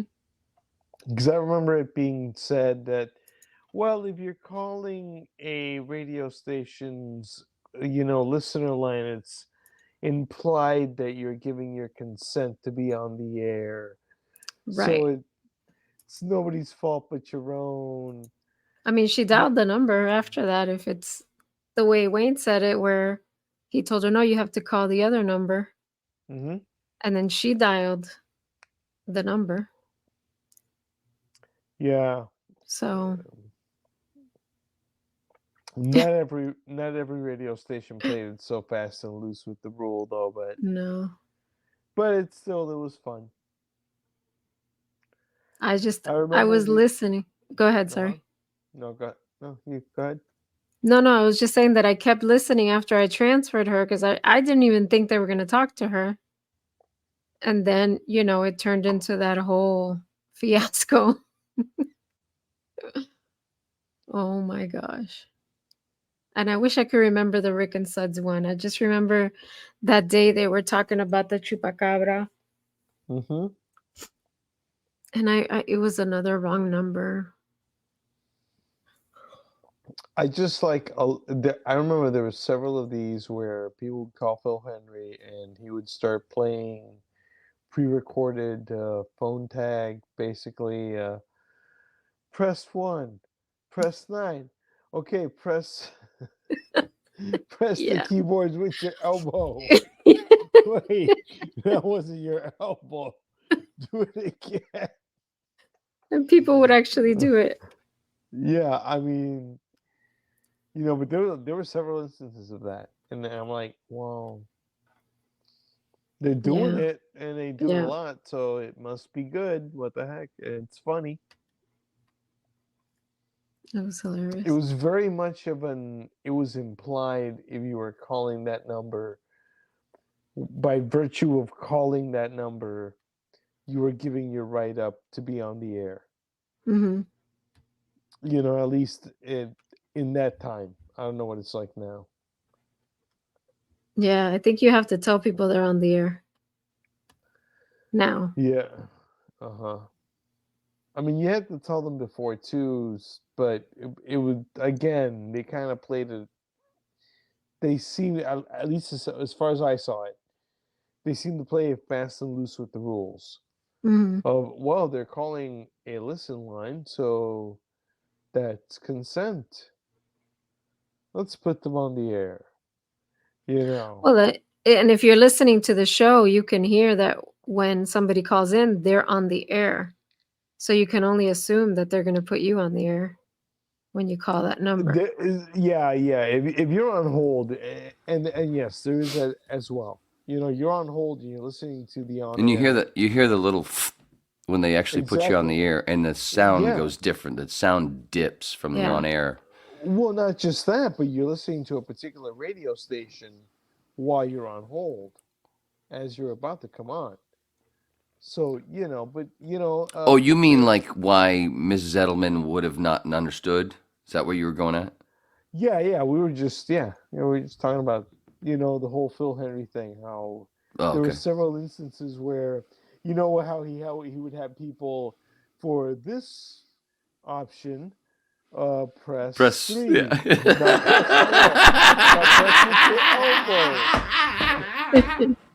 Now press with your big toe. That wasn't your big toe. Press with your big toe. We're trying to get a radius. We're trying to triangulate your location. I mean, I remember the one show. Oh, dude. Oh, you reminded me of Phil so Henry- much shit, homeboy. I don't know if you Whoops. remember when I can't when hear what's Phil- going on because I'm trying to fucking find my shit. Sorry. When Phil Henry had a nervous breakdown on the air. That was the greatest.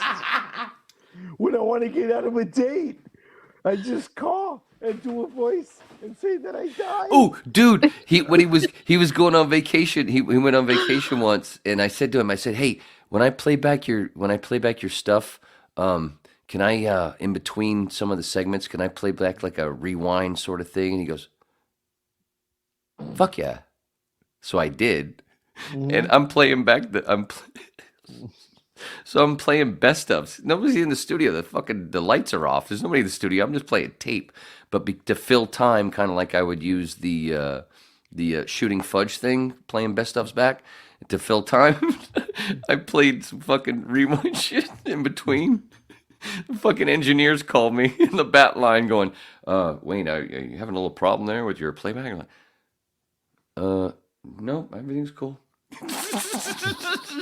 And then I told him when he came back the next week, I told him what happened.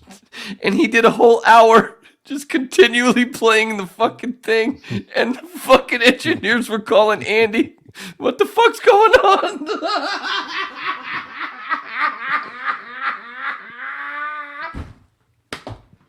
He even fucked with the engineers on the radio station. That's how fucking great. And that's why Billy Gibbons from ZZ Top was a fucking fan, and so was Mark Hamill. Luke fucking cunt Skywalker, sorry. Anyway, not to get political. Never meet your heroes, man. Never work with your... No. Working with Phil most of the time was fucking fabulous. It all went bad when we got in the elevator one night, and he asked me if I was going to go see the Paul Greengrass movie, Flight 94 or 96, whatever the fuck, the 9/11 thing. And I went, probably not. Why? What the fuck? And I went, I don't really believe that story. And this is as we're going down the elevator. It's almost like the Captain America thing in Winter Soldier. And he just started fucking attacking me. And that's all I had said. He attacked me in the fucking elevator. Not attacked me physically. Just started fucking putting all these words in my mouth. I'm like, what? What? I didn't say that. You think this. You think that. Just the early 9/11 truther bullshit, crazy stuff he started putting in my head because there was truth and there was crazy shit. And I hadn't said a fucking word. And then we get out of the elevator and he's still doing it as we walk out the door to go smoke. And when we stepped outside to smoke, I finally went, dude, get the fuck off my back. You've just put 17 words in my mouth that I didn't fucking say. All I said was I didn't want to see it. I don't fucking believe the story. All I said was I don't believe the story. You just put 17 fucking things in my mouth that I never fucking said. I'm not listening to it. Shut the fuck up. And then we went back upstairs together in the elevator. After 5 minutes of smoking over there and over there. And then he proceeded on the air to just do a no character hour, trashing conspiracy theorists and basically looking at me in the glass every few minutes. And I'm like, fuck you, motherfucker. And I took the fucking thing, the headset off, and I set it down. Fuck you. You're going to shit on me? I ain't working for you right now. And I literally went like this and put my fucking feet up on the fucking desk. Through the glass, and he could see me. The same room where Billy Gibbons sat over my shoulder once. You know what? I just remembered I got to take the garbage bins out. Good. Well, we're almost done. No, we're almost done. Wait, we got... Yeah, we're almost done. We're almost done. Well, oh, shit, do I have the clothes ready? Let's go back through some stuff. Okay, there's Dad. Hee-haw! Anyway, and there's, oh, shit, sorry. Did you do that? Nice job, Juan. That was cool. Dude, I'm sorry that I fucked that up. I didn't know you were going to do it. I want that. I want that all the time. It looks a lot better than what I have. That part? No, do whatever you did. What did you do to... He didn't do it. Look, my hand's right here. Who's fucking with... Dude, you got to turn off your... what is it called? Your Bluetooth thing, because I think somebody's fucking hacked your shit. Dude, I am... You had a thumbs up out of nowhere, and then you got a blast like somebody just... like it was fucking 4th of July. Something? Maybe he's pressing something. No, it didn't look like he did anything. All the buttons are here. That's one thing I can't blame him for. I can't blame him, but I don't think he did shit. Either that or... charmed. Either that or you... I'm magical. Oh, that's not what it is. Anyway... My daughter sent me this, remember? Yes. Yep. Yes, lovely. And Mama, hopefully I'll be doing it again in 8 hours. And then, okay, obviously, remember, we got the Lord's coming up. Anybody, if you're in northern New Hampshire, southern Maine, mid-Maine, I don't really want to travel all the way to Bangor just to fucking... Okay, I will, if the price is right. What's the YouTube channel on that? There isn't one yet, but there is a Facebook page, Facebook and Instagram, okay. the Lord's Maine, Instagram and Facebook. You can go there. Okay. Follow those pages. No, on the Twitter, but I'm not doing really much with the Twitter. The Lord's week. He's got him tagged. I got him. Yeah, don't worry about it. Shut up. I get you. There's Maximus. Get you. Oh no, that's my penis. All right. Some of Juan's best work. I'm not talking about the Walter White getup. I'm talking about Sarah. Anyway. I agree. There it is again. Where that came from? What the fuck? It keeps turning 4th of July with you. Anyway, this is another part of Susy's great work. because she, that's why Juan married her, because she does really wonderful things with penises. What the Sorry, fuck, homeboy? that was me. Somebody. That was me. No, that's I'm Juan. trying to see if I did that. If I can do that. Oh, maybe, whatever. I was also gonna play that lovely clip from before, but I'm not doing that because we're gonna hit the fucking marker, and this is where you guys shut the fuck up. And I try to find what I was gonna say here. What's James Corbett? Corbett Report, Jimmy Dore Show, Russell Brand, Kim Iverson, Glenn Greenwald, Revolutionary Blackout Network, Do Dissidents, bunch of shit. But look for yourself. I'm just a fun babbling lecturer, dabbler. Remember, we're all Neo, aka One. Sorry, ran long. Had to bump comedian Harvey Shafir again. Thanks, Gary. Daddy loves you. What?